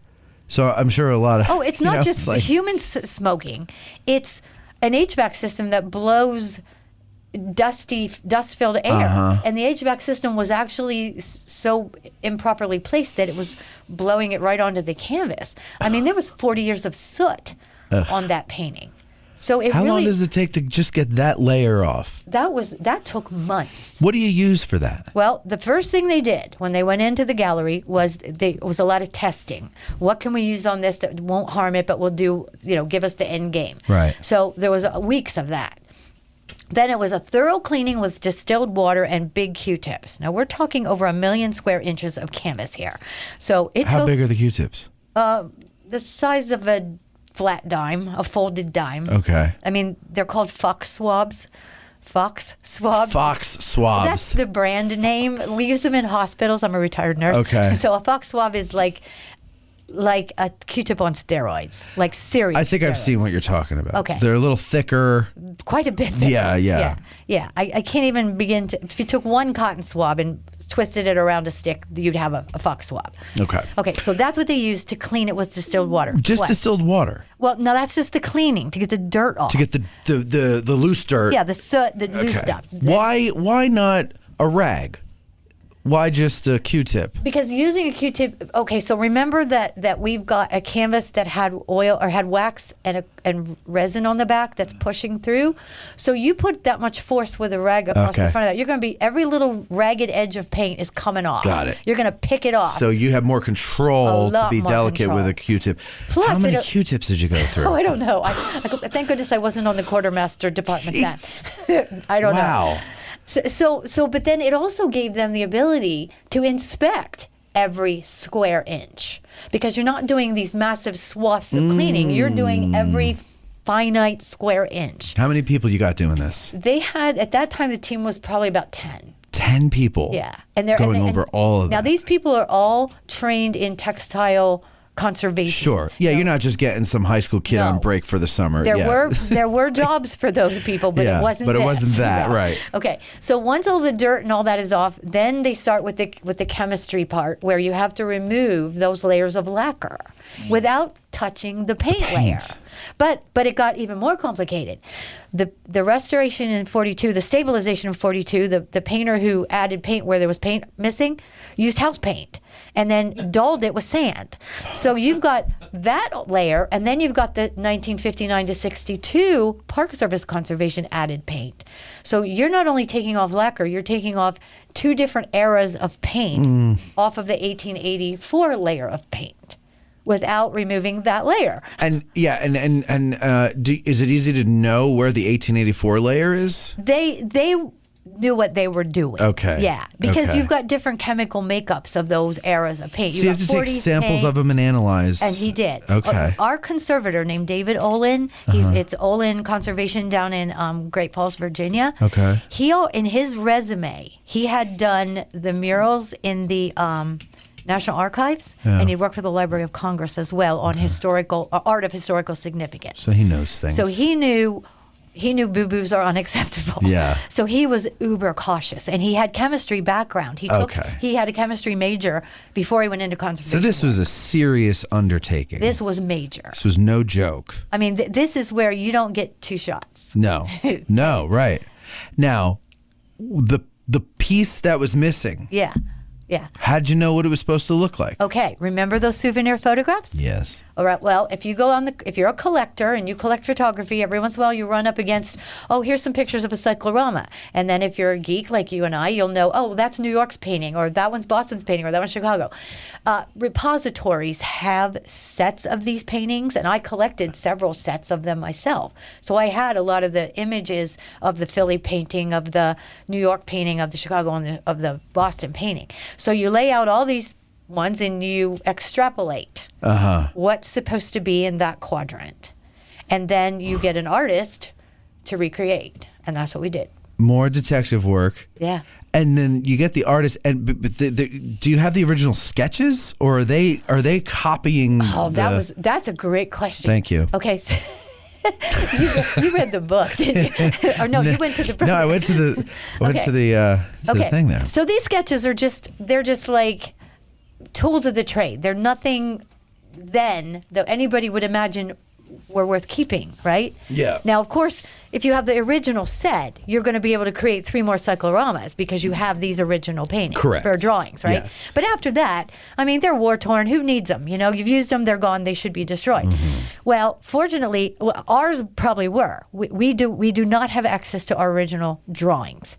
However, while the timing was impeccable, that sometime during our process, these strange looking things came up on eBay.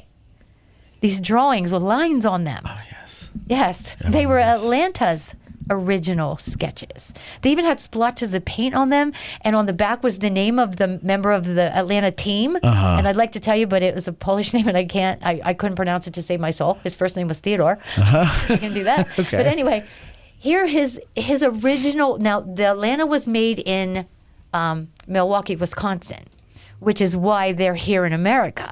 Remember, our first 2 were in Europe, and our second 2 were made on the banks of the Harlem River in New York City. But the team were still Europeans. So did the drawings go away, or did they just get thrown away? I don't know. But we've never seen any of our original drawings, but we did see the Atlanta ones. It was pretty exciting. So, But we didn't need to because we had infrared radiography. We x-rayed them and found those things under the paint. well, you X-rayed, Our sections of our painting. but how do you X-ray what's missing? Well, that's a good point. Thank you. Well, there's 2 and 2 Thank that you. didn't make 4. No, you're absolutely right. Yeah.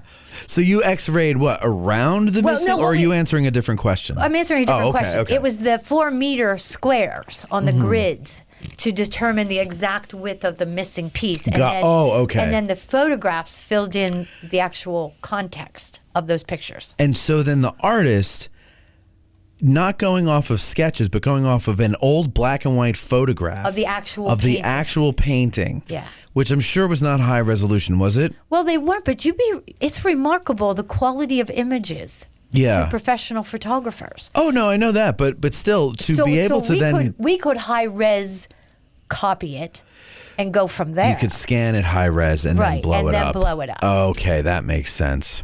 Okay. So what you need to know though is when there was something really hinky about our painting in another location where there had been a vignette of 2 soldiers carrying a litter with a wounded soldier lying on the litter. Right. And all of a sudden, our modern perspective is 1 soldier, no litter, no helper, no wounded guy. They're Right. just gone.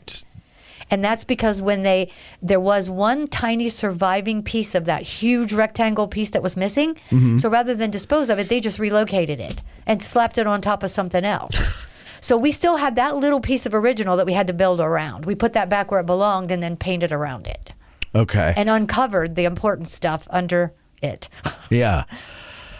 How long did that take? How many years did that take? Our conservation project, it was 2 years of in-depth studying and formulating the plan, and 3 very intensive 3+ years of actually doing the work. That was a long time. It was nonstop. Yeah.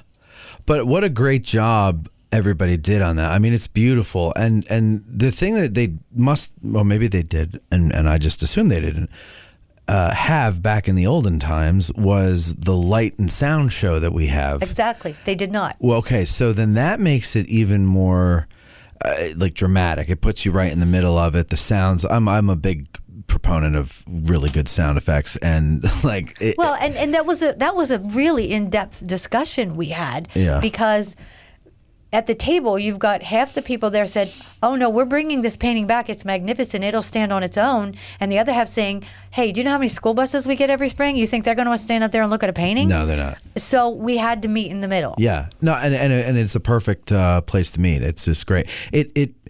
It makes something that was intended to entertain 19th century people translate to the 21st century. Yes, because and now we're you morons that need flashy lights and sounds. So But you don't just have the story it's giving you and the flashy experience. Yeah. It's art history in its own right. Yeah, yeah. It's an artifact. yeah, oh yeah, Of life in 1880s America and what was hot and what was not, you know? Mm-hmm. It's really cool how it covers so many eras of interpretation. It was even, viewed differently. Like, I remember I was going to tell you about how it was, you would just go up there and use this thing they handed you or the souvenir program with a diagram on it, and you had to figure out what you were looking at. Right. But then if there was ever a veteran in the house, he would launch into this spontaneous description of what the experience was like on the battlefield. And it got so popular, they started hiring veterans to be Interpreters lecturers on the platform. So Civil War veterans, Charles Hale that fought in the wheat field, went along with the Philly version, and John Chase. People will probably remember hearing the story of a New York veteran who fought with a Maine artillery unit that got his arm blown off and his eye blown out, and they thought he was dead, so they left him lay. And he woke up 2 days later, and he wanted to know if they won or not. John Chase, he's the guy who lectured from New York who bought the painting. Really? Yeah. Oh, wow. Huh. What now? So the I guess do we call I call it the set, but do we call it the diorama? Diorama, yeah. The diorama, which to me it really just makes it just completes the whole thing. So like I said before, like you go into the painting, like there's one part where it's like the road, right? And it looks like you're going into the road and everything like that. Is everything in the diorama, like the cannons and the canteens and muskets and everything, are those actual size? Yes, they are. They are. But and one of those items, just one, is a real artifact. Which one? The canteen? No. There's an ammunition box. Oh. That's kind of in rough shape. What are you looking at? It's looking toward the angle in the wall at the angle, the real angle. Okay. Okay, it's right there in the diorama. When you may recall the experience of going into the old Cyclorama building, we called it the drum, and you would go up the winding, kind of circular path. Well, underneath that, there were artifacts. They weren't real. They were like cannon parts, but they were cast iron ones. But there was this cartridge box. So when we cleared all that out, we saw writing on the cartridge box, and after researching it, realized it was real. It's actually a guy who was something to do with artillery supplies here at Gettysburg in the battle. So we had to kind of beg to keep it because they were going to treat it like a real artifact and take it away from us. Right. But we got permission to keep that. That's awesome. So it's still in the diorama. Okay, so there is actually an artifact. One thing, yeah, that's pretty cool though. But so now, is there a reason? Is it a maintenance reason or is it a visual reason that there's that 2 foot gap between the painting and the diorama? Okay, it is a maintenance reason. If you have this painting has something it never had in its life, but since 2008, it's in an HVAC environment. That's 70% constant temperature. Humidity is exactly the same. It only fluctuates very minutely. It's monitored constantly, but you need an airflow. So as you may recall, when you were under the painting, those weights are hanging about 2 feet off the floor. Yeah. So there's an airflow underneath the painting. So we don't have the diorama smack up against for maintenance purposes. You can get back there to clean and do anything you need to do, but it also allows airflow. Okay. And that way you don't have to blast sooted air at the painting. You can blast it under the painting. Makes a lot more sense that way. Of course. And then how big are the figures in the painting? Like, are they what they look to be, or like how big? Like Felipe, for example, how big is he? Okay, so if you stand on the platform, he looks like an average guy, maybe 5'8"-ish, which is about what he really was. But when you go down to the floor and look up at him, he's between 2.5 and 3 feet tall in reality on the canvas. On the canvas, he's about 2. Yeah, everything you see on that painting is illusion. Yes. It is designed to be an illusion. And that's what I loved about being able to go and walk right up to it. Because like I said before, I'm a painter. Yeah, the illusion falls away. Yeah, it falls away, but also I love doing skies and background mountains and background trees, and then you lose me when we come forward because I'm just not a detail guy. Yeah. Well, certain things I am, but not with painting. And details frustrate me. And like little things, like I'll sit there and I'll work it and work it and work it, and then it just looks like shit. And I'm like, what am I doing wrong? So you could do a cyclorama because, as you know, when you get up close, there's not much detail. But that's what it taught me. Yeah. Like the face of one of the soldiers laying dead on the ground, from a distance, it looks like a detailed face. It does. He looks like a regular guy. up close, it's 3 or 4 lines and a smudge or 2. It's blobs. I could not believe that. Yeah. A clump of bushes looks like a photograph, basically, of bushes that you would see. Up close, it's a few globs flipped that way in different colors. Absolutely. And it blew my mind because I'm like, wow, I'm trying to actually paint a bush. But you don't actually paint a bush. No, you create the illusion of a bush. The moral is you hang the painting at least 20 feet away from the viewer, and your eye does the work. Yeah, no, it's true. It's all an illusion. It's a lie. Well, and that's the part of the purpose of the distance is because of the painting is not detailed, but mainly the distance is because if you were up close, you wouldn't feel immersed in the landscape. Yeah. So you need to be, and by the way, you're standing 38 feet from the painting when you're in the gallery, okay? So that 38 feet is important to give you that encompassing feeling all around you that you're there. The closer you get, the more limited your context becomes. But the purpose of the diorama is interesting because you alluded to how cool it is, and it looks like a work of art in its own. That diorama serves one purpose and one purpose only. And that's to fill the big black void between your feet and that canvas. Because if it's a big black hole, you're going to lose that illusion. It becomes a seamless thing that guides your eye right to that canvas. And that's what it's supposed to do. Okay, that makes sense. So, but it also adds to it. It definitely does. Yeah. It is a work of art in its own right. No, it's fascinating. Yeah. Now, did they originally have a diorama set up with it? Okay. Yes. And so the way we have it set up today is the way it would have been set up back then. Absolutely. That's the one thing we were really proud of, was to bring it back to a cyclorama experience. Yeah. Not just to restore the painting, but to restore the experience. Yeah. That's fascinating. All right. Is there anything else that you think they should know? Because we need to get on to the questions. Oh, yeah, the questions. Yeah. Sorry. So that's okay. No, I mean, I could talk about this for 4 more hours before we ever get to the questions, but Okay, I know you have things to do. So I can't think. We really kind of pulled it all out nicely. Okay, good. Yeah. All right. You wrote a book. Yes. The name of the book is? I actually don't remember. I don't know. Well, go and buy it, ladies and gentlemen. There's a colon in there somewhere, and I don't know what goes past the colon. It's the Gettysburg Cyclorama. I don't remember. If I knew that you didn't know, I would have looked it up myself. Well, the bad news is that actually that was the hardback is the second book. The first book was called The Gettysburg Cyclorama, A History and Guide, which is why I can't remember the second title because it's different. So it's not a second edition? No, it's a more expanded version. I know what it is. What is it, Eric? It's the Gettysburg Cyclorama, the turning point of the Civil War on canvas. That's right, because it didn't have a cyclorama kind of turn to it. You're right. That's right. Okay, that's right. Thank you very much. That was actually a listener on Facebook. Oh, thank There you go. Whoever that was, thank you so much. I appreciate it. It's really sad. But the brainchild behind that was my co-author, Chris Brenneman, who worked the visitor services at the museum and Right. spent endless hours pointing things out to visitors. And so his take was, well, I wonder if that's supposed to be there, if that's real, or if that's just, background. I wonder what that form is. I wonder who that is. I wonder if... And so he set out to do that. So he was going to write a book about that. And he said, well, this book should actually include, the front end should be some history. And he didn't want to write that part. So he got me to do that. So he part. recruited you to do that part? Yeah. So that's Okay. how that book happened. We're technically not co-authors. We just both wrote part of the same book. I gotcha. Okay. It's like kind of co-authors. Yeah, Not but- co-authors of the entire work, but you Right. See, I didn't consult with him on his end, and he didn't consult with me on my end. So it's actually two. And it's like books two in separate one. books in one. Yeah. Oh, okay. Yeah. So first 3 chapters are mine, It's like it's like Sybil.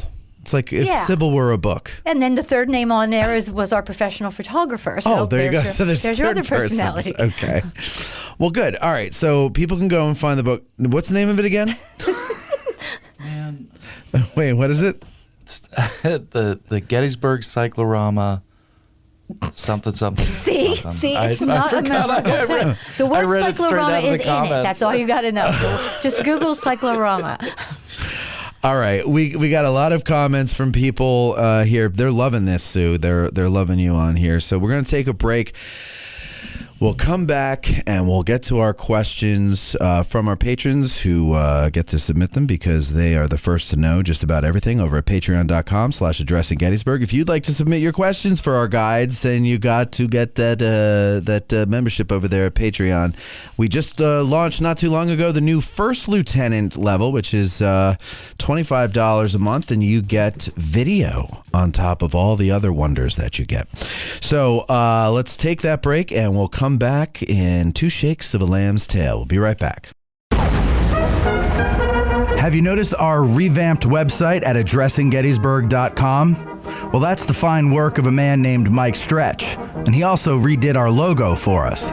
Both of them I originally designed, and both of them were originally horrible, but now they're nice, and that's all thanks to Mike. Mike has an awesome t-shirt company called Heritage Depot. There you'll find great designs based on Gettysburg and the Civil War with t-shirts and other types of merchandise. So go to heritage-depot.com and spruce up your Getty's Nerd wardrobe. That's heritage-depot.com.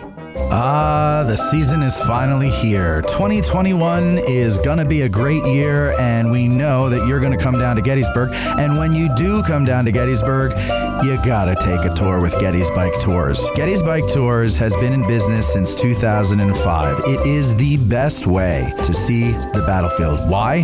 Because you don't just see the battlefield, you experience the battlefield. Our tours are led by some of the finest licensed battlefield guides out there, and they make sure that you walk away with a full understanding of what happened here on those 3 days in 1863. Here's the best part. Because you're an Addressing Gettysburg listener, you're going to get 15% off when you make your reservation. Now, this discount only applies to tours, so go to gettysbike.com or call 717-752-7752 and book a tour today. Getty's Bike Tours. Think outside the bus. Our favorite bookstore in Gettysburg is For the Historian, located at 42 York Street. Isn't it, Eric? You're darn tootin', Matt. It's because they have the best selection of Civil War books in Gettysburg, both new and used, and online they have even more books to choose from. But Matthew, what if the Civil War is simply not my thing? Not a problem, my fine four-fendered friend. This is For the Historian, after all. They cover history from the ancient world to the 21st century with a strong selection of World War II and American Revolution books. It's astounding how they squeeze thousands of titles from Osprey, Savas Beatty, UNC Press, and more into their store. And it's also astounding how you and I both squeeze into our pants every day. Well, handsome, they have a warehouse too, and that's where they keep all those books that are available online at forthehistorian.com. And folks, if you go to forthehistorian.com now and order books until you're blue in the face, be sure you mention that you heard about them on Addressing Gettysburg in the Note to Seller box, and they will refund your shipping costs. What if I prefer to browse in the store and don't want to go online to get my books? Great question, Doodlebug. Just mention Addressing Gettysburg at checkout, and they'll take 20% off the retail price of your item. So go to forthehistorian.com, stop by 42 York Street, or call 717-685-5207. That's forthehistorian.com or 717-685-5207.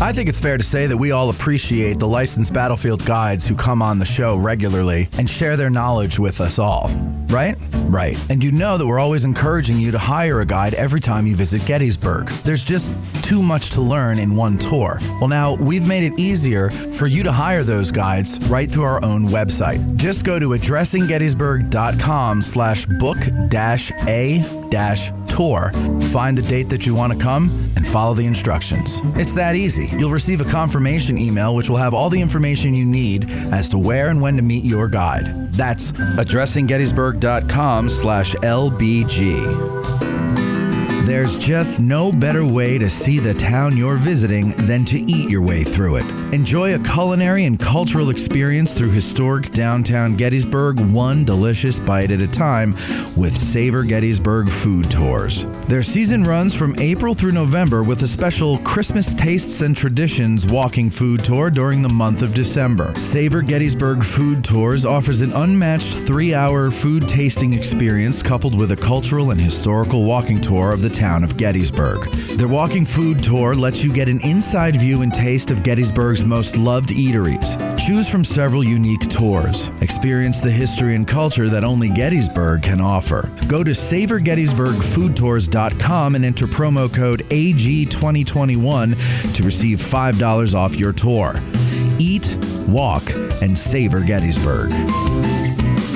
You're listening to Addressing Gettysburg with Matt Callery. That's right. You are. Thank you, Samuel. We are back with Sue Boardman talking about the Cyclorama.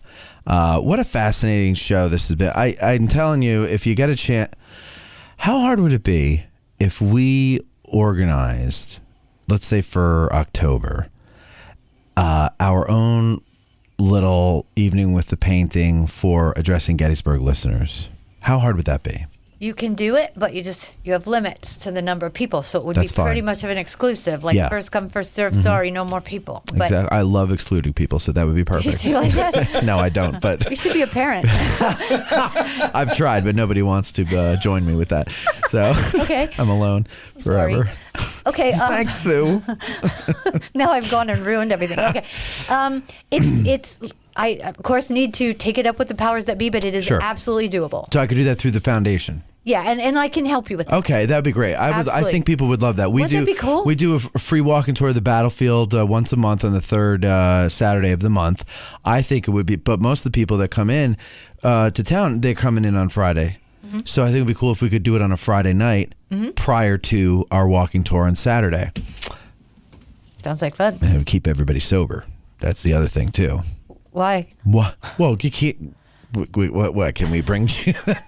No, we don't want to do that. Okay. We don't want to do that. Not there. Later. Okay. Okay. So let's start with these questions, ladies and gentlemen. Like I said before, you got to be a patron to send a question in. Patreon.com/Addressing Gettysburg. Let's start with the first one here from Stephen Johnson, a new patron, by the way. Welcome, Stephen. He says, could you please provide an update on what is known about the whereabouts and condition of the other copies of the painting? So just refresh our memory on that one. Okay, so I'll do that, but I'm glad you asked that question because there's a little side story. So the first painting, remember, Chicago was blown apart in a typhoon in St. Louis. Yes. Or sorry, Sioux City. I didn't know we got typhoons that far inland. I thought that was like a coastal thing. That was the word in the paper because I thought that was an odd word too. Yeah. You know?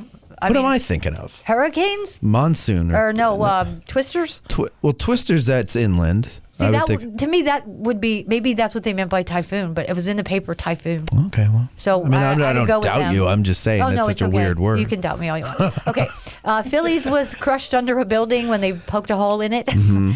And where am I? New York's was cut apart by its owner. Now, the cool story.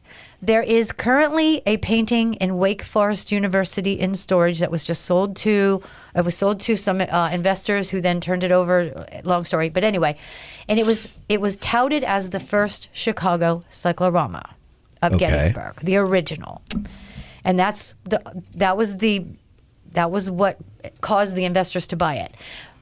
But it was discovered during our conservation that it was a fifth Gettysburg that was created in 1895 by one of Felipe's team. Wow. There was a promoter in the U.S. named Emmett McConnell who ended up buying up all these cycloramas to take on the road because he's called the entrepreneur king or the cyclo king. Uh-huh. And the painting he had what they call a buckeye. A buckeye is a fake painting. Like they actually recreated fakes of the Battle of Gettysburg painting. There's at least 6 of them out there at the time in the 1890s and stuff. They were poor versions. Poor. He had one of those and it got destroyed. So he hired E.J. Austin, who had a set of the drawings, to create a fifth with Felipe's drawings, and that is what is in Wake Forest. Interesting. So he went rogue. Because there's no proof that it had Felipe's blessing. Because today, I mean, that would be a copyright It would lawsuit be today. but they weren't such things about artwork. There was the written word, but not art Not at that art, yeah, time. yeah. And he complained about it. because in Battles and Leaders of the Civil War, they used engravings of scenes from the Cyclorama without his permission, and he got a little upset about that too. He said, "You could have given me credit." Yeah. but anyway, so this Wake Forest version was only the sky down, same thing. It had to have been moved around and bastardized pretty badly, and it is going to be in a military museum in Fayetteville, North Carolina. Probably never recreated as a whole cyclorama, but portions of it will be on display. Okay. Stephen Byers wants to know, he says, every painting has secrets. I know the artist is depicted as an officer in the painting. What are some other cool secrets of the cyclorama? I know there's a lot more that you went into during the program. We only touched on a couple today. Yeah, we did the Bird Brothers, and we did Salvador Mies, the landscaper. Right. Okay, we talked about the trees out there in the... On the Cemetery Hill. A couple other real quick ones. There's a regiment to the left of the main road that today would be Hancock Avenue. Got it. And that particular regiment, now we know this is historic painting, so if that's a general, he's the same general in every painting. But that one regiment kept changing identities. And we discovered it changed identities based on what city it was being shown in. Because that's how you market. The Chicago version, they're Michigan guys. Philadelphia, they're part of the Philadelphia Brigade. You take it to New York, and they're New York guys. But guess who they are in our painting? They were Massachusetts boys. Because it's the Boston version. Yeah. So that was always really cool. That's pretty interesting. And of course, there's the story of Armistead being portrayed incorrectly. Yes. And that is because... He's on a horse. Right. He was on a horse for Chicago, and the veterans pointed it out. And that information was relayed to Europe when version number 2 was underway, but it was too late to catch that one.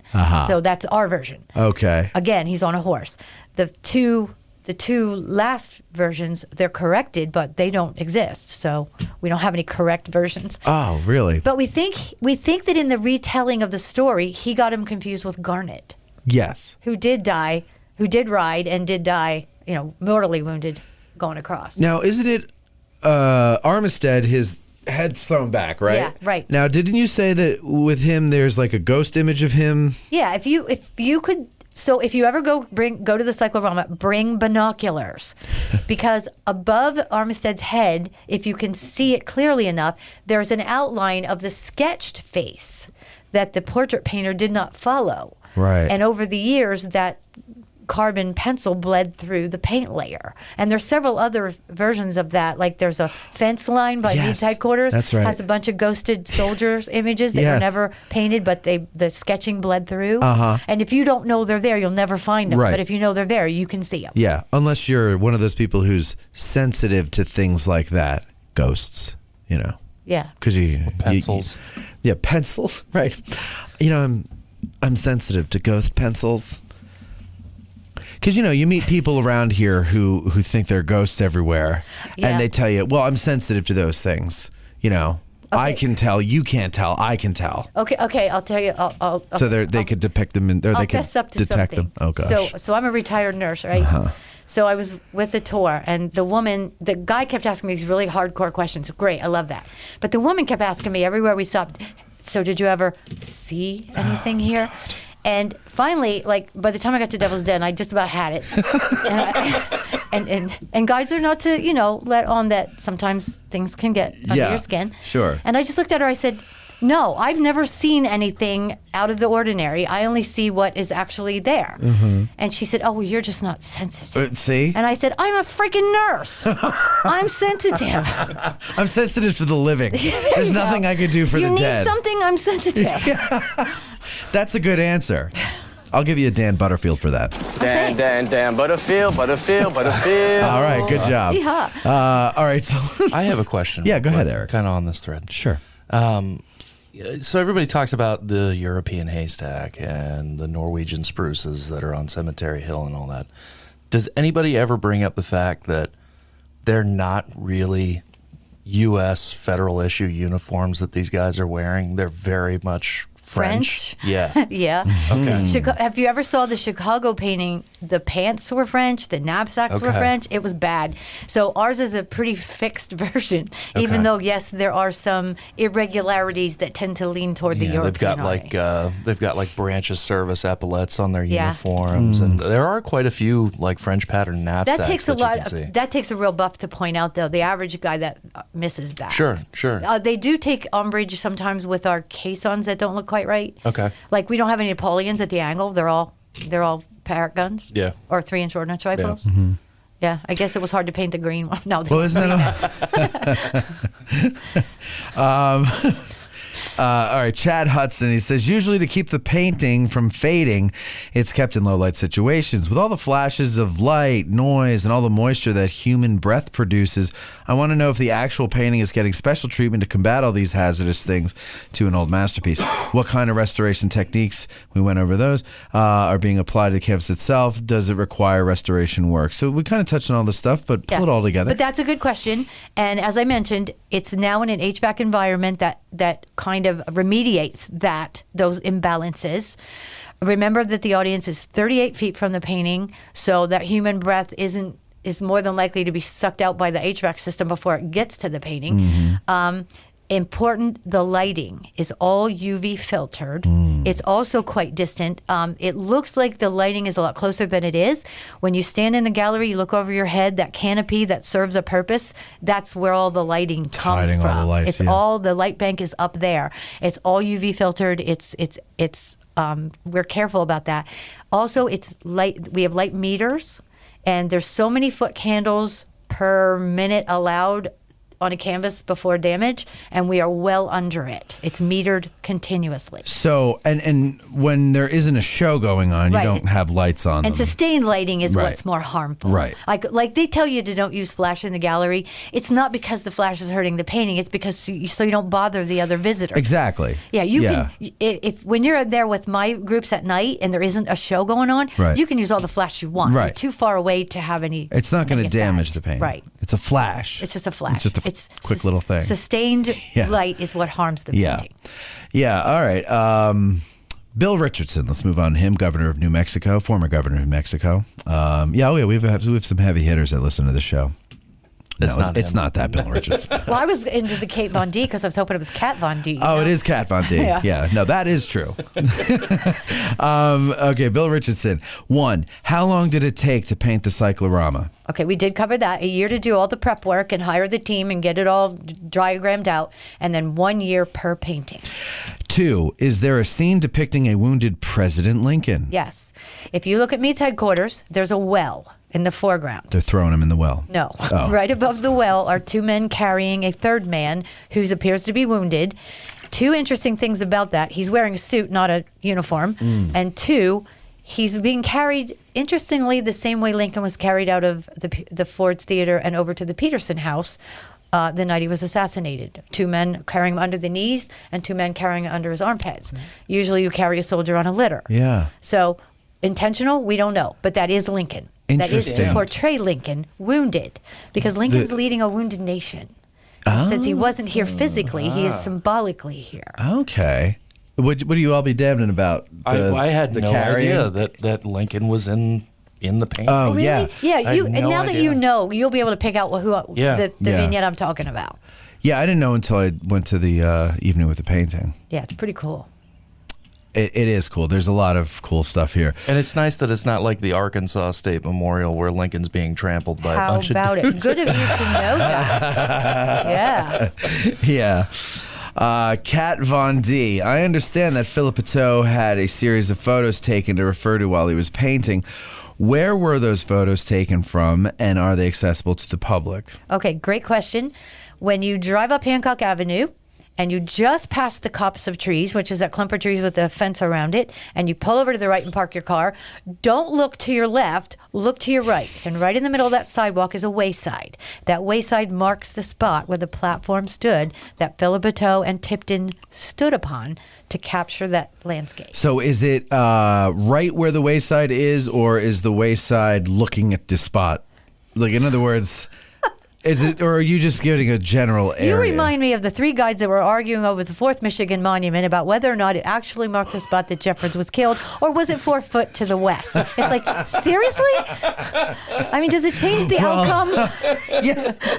No, it doesn't. But I mean, some people like to know that, like, I'm standing on the actual spot, not I don't in believe the area we know of the actual Okay. exact. I thought you did a study where you got a scissor lift. Well, we were close. Let me just tell you that. Okay, Hey, fair enough. Let's be honest. Let's be honest. The spot where Felipe took the photographs to do the cyclorama is probably less important to people than the spot where Lincoln gave the Gettysburg Address. yeah. And Which we we still don't know don't know. exactly Don't know where that one. was. Yeah. Right, Good Eric? point.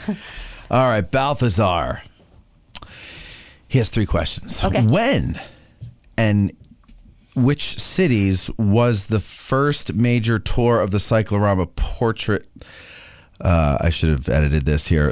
When and where were the first cycloramas, showed? And, Okay, Chicago how were corner- they moved? And yeah. Okay, first one corner of Hubbard and I forget the name of the street. I just told you before.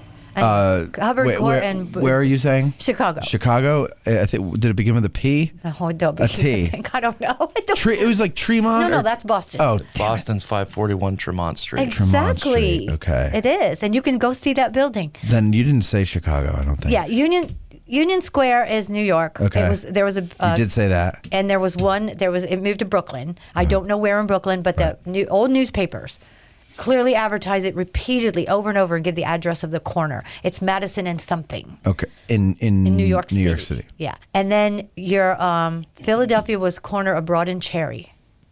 Okay. Okay. And then Chicago, you remembered one of them though. Hubbard and Hubbard and I don't believe I can't remember, but I can't. well, if it'll come back to you. but I have to finish Kate's question. Kat Von D. She wanted to know about accessibility of those pictures. Oh yeah, I'm sorry. The National Park Service has them, and they are easily gotten. I owned an original set. There were only 3 ever, and I had an original set that I bought from a college professor, who's an older man who retired from the college. My set are now at Atlanta History Center, which is the premier research center for cycloramas, all things cyclorama. But I have digital copies of them. The park has digital copies of them. They are available. I liked when we would you put all the photographs out on a table up in front, and we all came up and grabbed a handful. And to go find it. And then we go find it. Yeah. Cool. And I then like if you that. had a non-Boston one, you could see the slate variations. Yes. In the painting. Yes. Yeah. Right. You had pictures of each one. All 4 versions. Yeah. Yeah. It is so cool. What is the August tour that you're doing? Okay, August tour is the evening with the painting, but preceding it is an hour and a half art in the park tour. We would go out and look at monuments on the park, and we talk about art symbolism and the symbolism in the monuments and the stories behind What's the the monuments. date? August, I think it's the 28th, whatever the Saturday in the 20s in August. I'm just really useless for that kind of stuff. Yeah, I know. I never remember dates. That's why I say our walking tours are the 3rd Saturday of every month, because people are like, what's the date? I'm like, I don't know. The think it's- 3rd Saturday. How hard is it for you to count down 3 Saturdays on a damn calendar? Okay, I think it's the 28th. All right, it's the 28th is the last. It's the 28th. Now you do. It's the last Saturday. You absolutely must get a reserve because of the tickets. Okay. And get in the bus. And do all you that. get the tickets through the foundation? Yes, go to the Gettysburg Foundation website. I'm not sure they're on there just yet, but hold that date and make sure you get when the tickets come available. And of course, as members of the media, we get free complimentary tickets. I'm Right? pretty sure, yeah, right. As long as we're not doing a COVID limitation. Oh. There's that Are they- dreaded COVID limitation. Are they doing that? Well, do you have to do that? Yeah, we are right now. Oh, I know That's now, why but that's why we're in the theater instead of the Ford room when you came to the 'cause evening it of was- the painting, because it's bigger. It's bigger. We could spread accommodate more out. people. Yeah. I was freezing. The air conditioner was blowing right on me. That was like February, wasn't it? Yeah, and I was blinded by the light. Yeah. Somebody's got to teach them how to light in there, because like They were focusing down on the screen, and I'm right in front of the screen, and it's like the audience might as well have been no one because I couldn't see any faces. I always have to laugh when I go to a presentation there, because, and this happened in yours.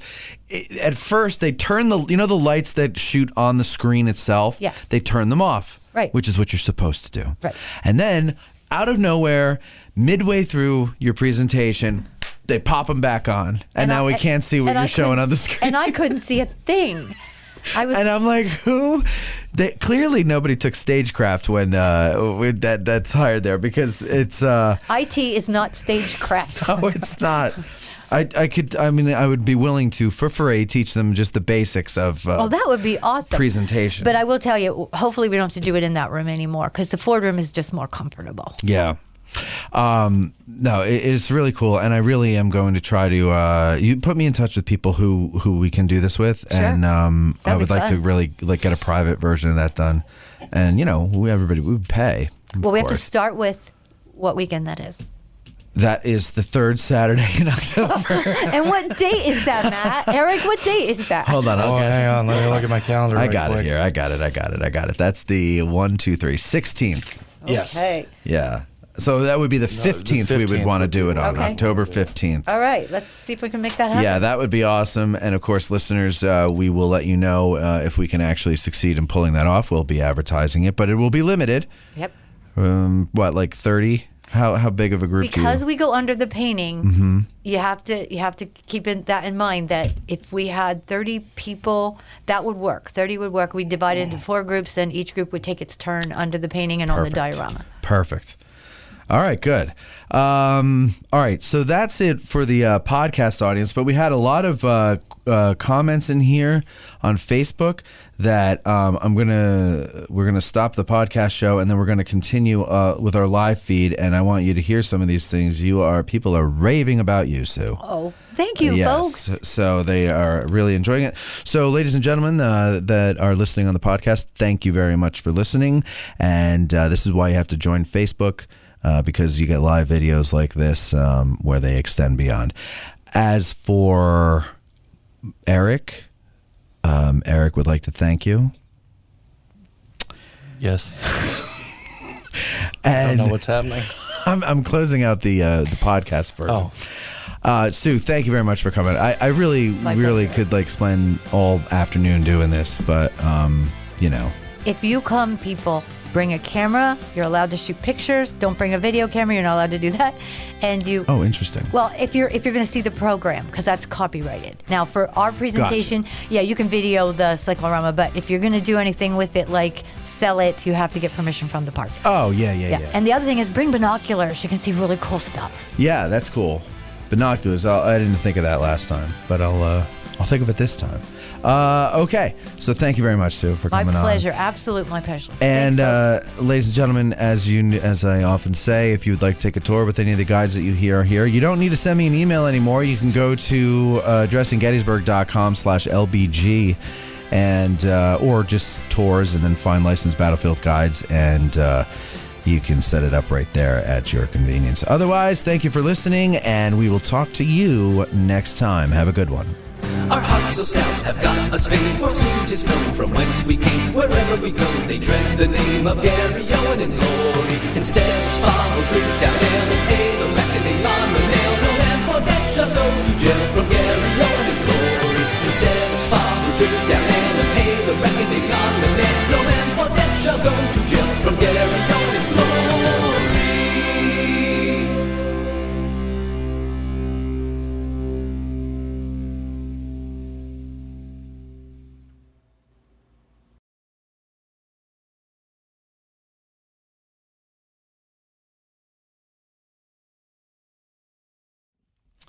Okay, that ends the podcast version. So now let's go in here. Let me read you some of the things that people on Facebook are saying here. Let me get down to it.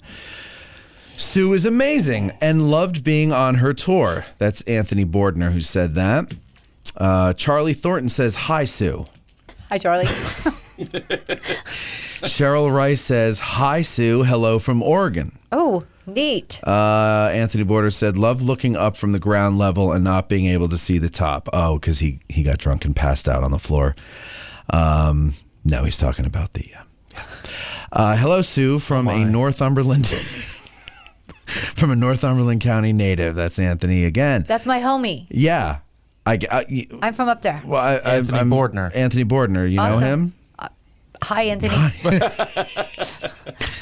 Martin Huss says history and physics. Yes. So apparently, I should have paid attention in history or physics class because Yes. I could use it for things.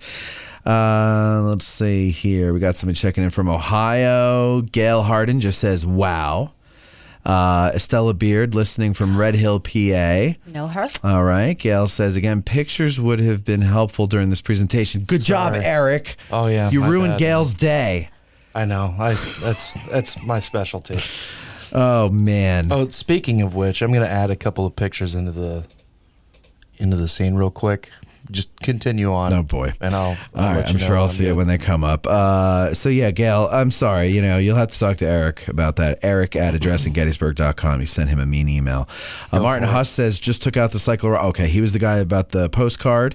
Richard Snyder was lucky enough to do the MPS night at the painting before COVID. It is amazing, and so is Sue. Oh, Gail says she has so much information. She was clearly astounded at the information you were rattling off there. Estella Beard, does Sue have a book that we can purchase pertaining to everything she is talking about? She does, but she doesn't know the name of it. It's posted several more times in the comments. Anthony Warner, yes, she does, and it's fantastic. The Gettysburg Cyclorama, the turning point of the Civil War. There we go. Anthony Bordner. Anthony Bordner is a fan, I got to say. He is a fan. Matt Sheeds, what a great podcast. I'm really enjoying this. Thank you, Matt. Colonel Sheeds' grandson. cool. Is he? Yeah. Is he? Oh, really? Yeah. Oh, okay. He really is, yeah. Oh, Doubting, okay. Doubting Thomas. I wasn't sure because, I know Tim Sheeds. Well, yeah, it's his nephew. Okay. Reverend Wade Wood said, nice to hear about someone other than Jenny Wade. Listen, I think one of my, first of all, here's my thing with Jenny Wade. I think she has been unfairly categorized as a loose woman. Yes, that's Okay. true. So I would like to do everything I can to correct that through mass communication. However, I also think it's much ado about nothing. The whole thing with her. Yeah, her story's a little out of proportion to the bigger picture, and that needs corrected so she isn't looked down upon for that. It is certainly sad that a non-combatant, well, even when a combatant is killed, it's sad. It's all sad. War is sad, right? It's not a fun thing. So of course you want to, pay a tribute to a fallen civilian. They didn't ask for this. I totally get it. It is a horrible thing.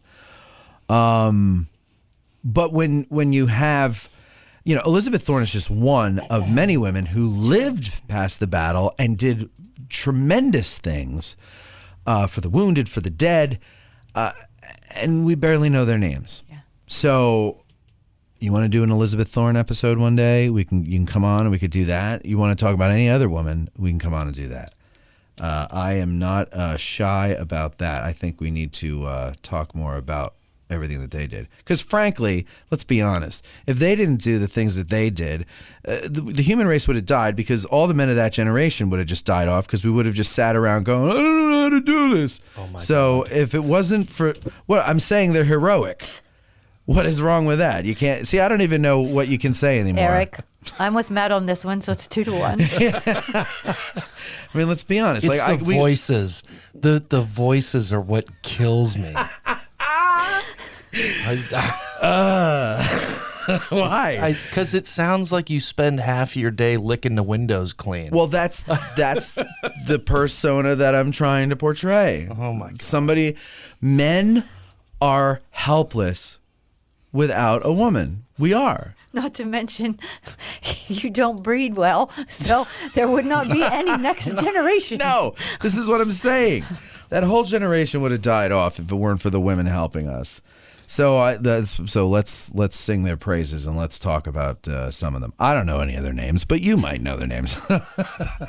There's some not only female guides, but there's some really good authors on women in the war and women here that would be really interesting to hear. Yeah.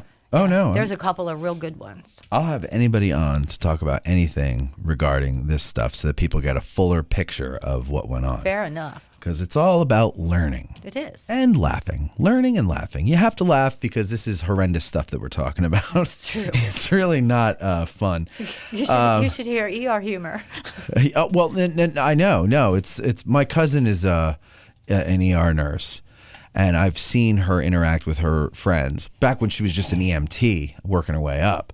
And it is the most effed up stuff you've ever heard in your life. And then this guy he was in the military and their humor. Yeah, this is unique. So that's why I always find it funny when like people who were never in the military like have a hard time if you infuse humor when learning about history. Because, well, what do you think they were doing? Or, when we deify and make saints out of these soldiers when they were young men. And young men are disgusting. And when we get together, when there's no women around, like we're horrible because there's no sheriff, and we say and do the most horrendous things. And we don't mean anything bad by it. It's just a way to blow off steam. If we can't do that, we're going to go around punching people. So you got to give us a right to speech. And, so I mean, you gotta kind of infuse a little bit of that when you're studying it because it's the way it was. I have some pictures to show people. All right, let's see. What are these pictures? Right. So this first one, this is like a cross section of how it was displayed in Boston. It comes out of that Scientific American article that you referenced, and it's really neat. Like you can see how they had the platform set up. And they've got this little like umbrella looking bit that hangs over it, and you Looks can like tell that it's like an upside down funnel. Yeah, and you can tell that it was put up specifically to obscure that top edge of the painting, so you can't see it. It's really neat. I like that. Yeah, it is cool. But the other ones are the original Cyclorama building on Cemetery Hill. I've seen this. So this is one of the photos, and this is like right on, what is that? Baltimore Street, yes. Facing towards it. So this is where the Gettysburg Tour Center is now. This is like their parking lot, basically. Yep, across the street from Rita's. Yep. Yeah. But this next one is from neat. I think that's Weidrich's Battery, maybe. But it's looking north along the lunettes, basically from where General Howard's statue is, from the front of that, looking north along Baltimore Street. So this would be like kind of the back and side of the building.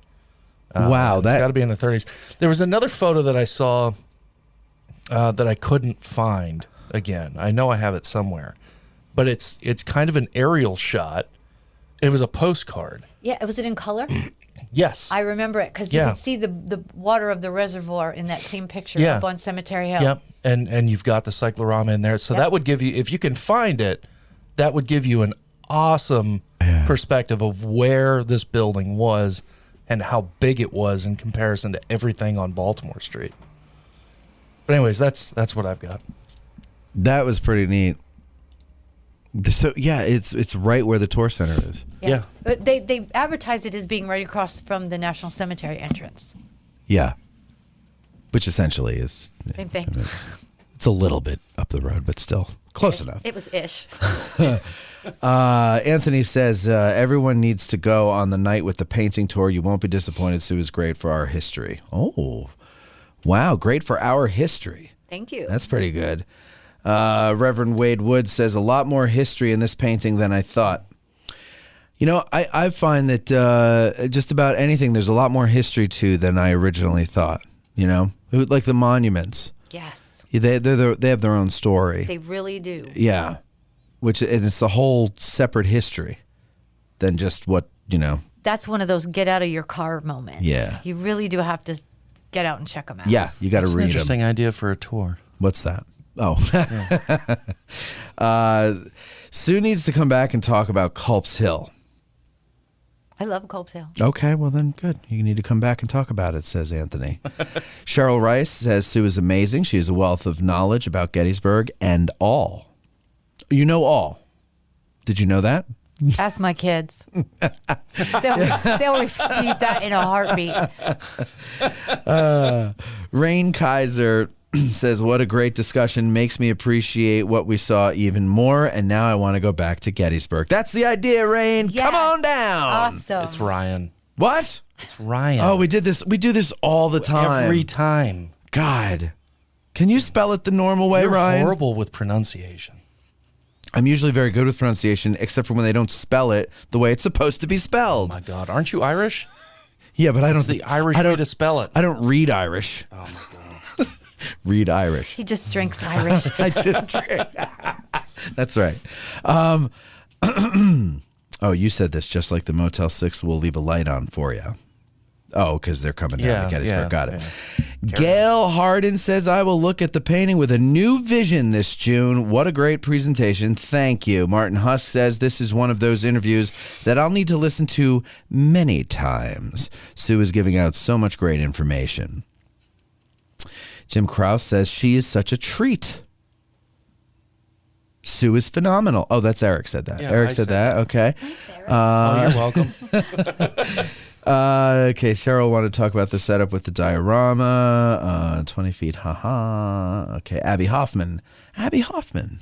You want Abby on this show. Yeah? She's a guide at the Shriver House, Oh, okay. and she's amazing. So it's not Abby Hoffman from the 60s we're talking No. about. Okay. This is our Abby. This is our Abby Hoffman. Gettysburg's Abby. This is what I live with, so. The Gettysburg Cyclorama, The Turning Point of the Civil War. Okay, that's the name of the book. Well, Abby, if you're still watching, if you'd like to come on the show, please come on the show. She's at the Shriver House. Yes. I love the Shriver House. And she does such a good job doing the tours there. Yeah. We had Nancy on. Oh, Yeah, we cool. did. Yeah, last last year. year. Cool. And she gave us a tour of the house, a private tour of the house and everything. I love it. She does such a great job. That front room, it's like ransacked. Yes. I love that. Well, we're building a new children's museum at the Rupp House. Yes. And a lot of our sets are photographs we took inside the Shriver House because we needed, accurate depictions of these rooms. Oh, And that's she's cool. so good at it. She's great at it. Yeah. What I like about it is that it doesn't, you go to these historic houses sometimes and they're owned by some like museum or some historical society and they're very sterile. And textbook. And she said that this is what she meant to do. It feels like it's lived in. It does. It feels like you're walking into somebody's home. And then the stuff with the fake food and, the ransacked front.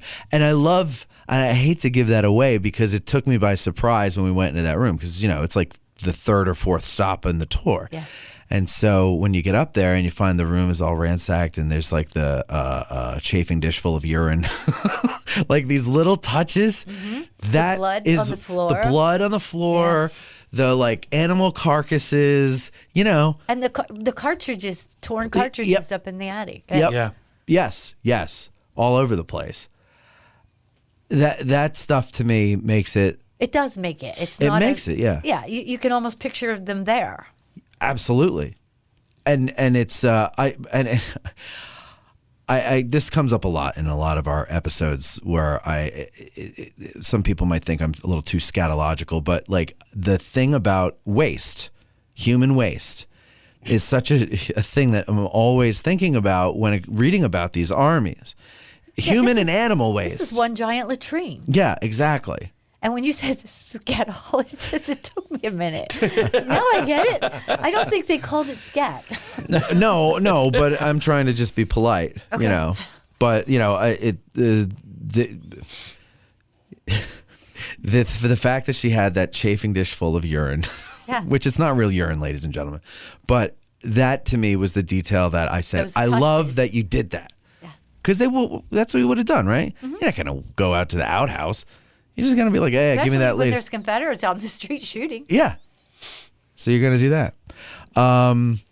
Good stuff. All right. Well, I would love to have anybody from the Shriver House on again because that is one of my favorite. I always tell people you got to go there. Okay. Jim Krause is very fascinating.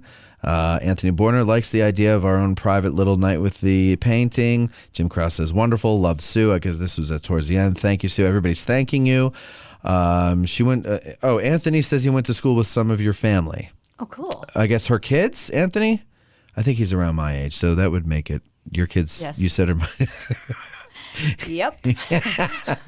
Yeah. All right. And that's all the comments there that we have. Sue, thank you very much for coming on. My pleasure. I had a lot of fun. You come on anytime you want. I love sharing my painting with people. I mean, we could do a part 2 of this because there's so much more information that we didn't get to. We'll do pictures, won't we, Eric? Absolutely. Yeah. I'll make sure I've got a Next ton time, of do pictures set pictures. up. I can't believe you didn't ask her Well, for pictures. Of all the topics to ask for pictures. I have a hard time with some of like the individual topic Ask It guides where it's, we're talking about a very specific single thing like this painting. That's what we're talking about. Because there's so many photos out there. Yes. Well, and in all fairness to the National Park Service, it is a ticketed event. So Yeah, if you put absolutely. all the pictures up there, nobody will come and see it. Sure. Well, yeah, but I mean, like, well, he eventually got him the old. Yeah, a handful of Yeah. So. It's easier if we're talking about like John Specific. Burns or Yeah. we're talking about the 11th Corps because it's much easier to find those photos. That is true. Yes. Yeah, I got you. All right. Ones that I can download.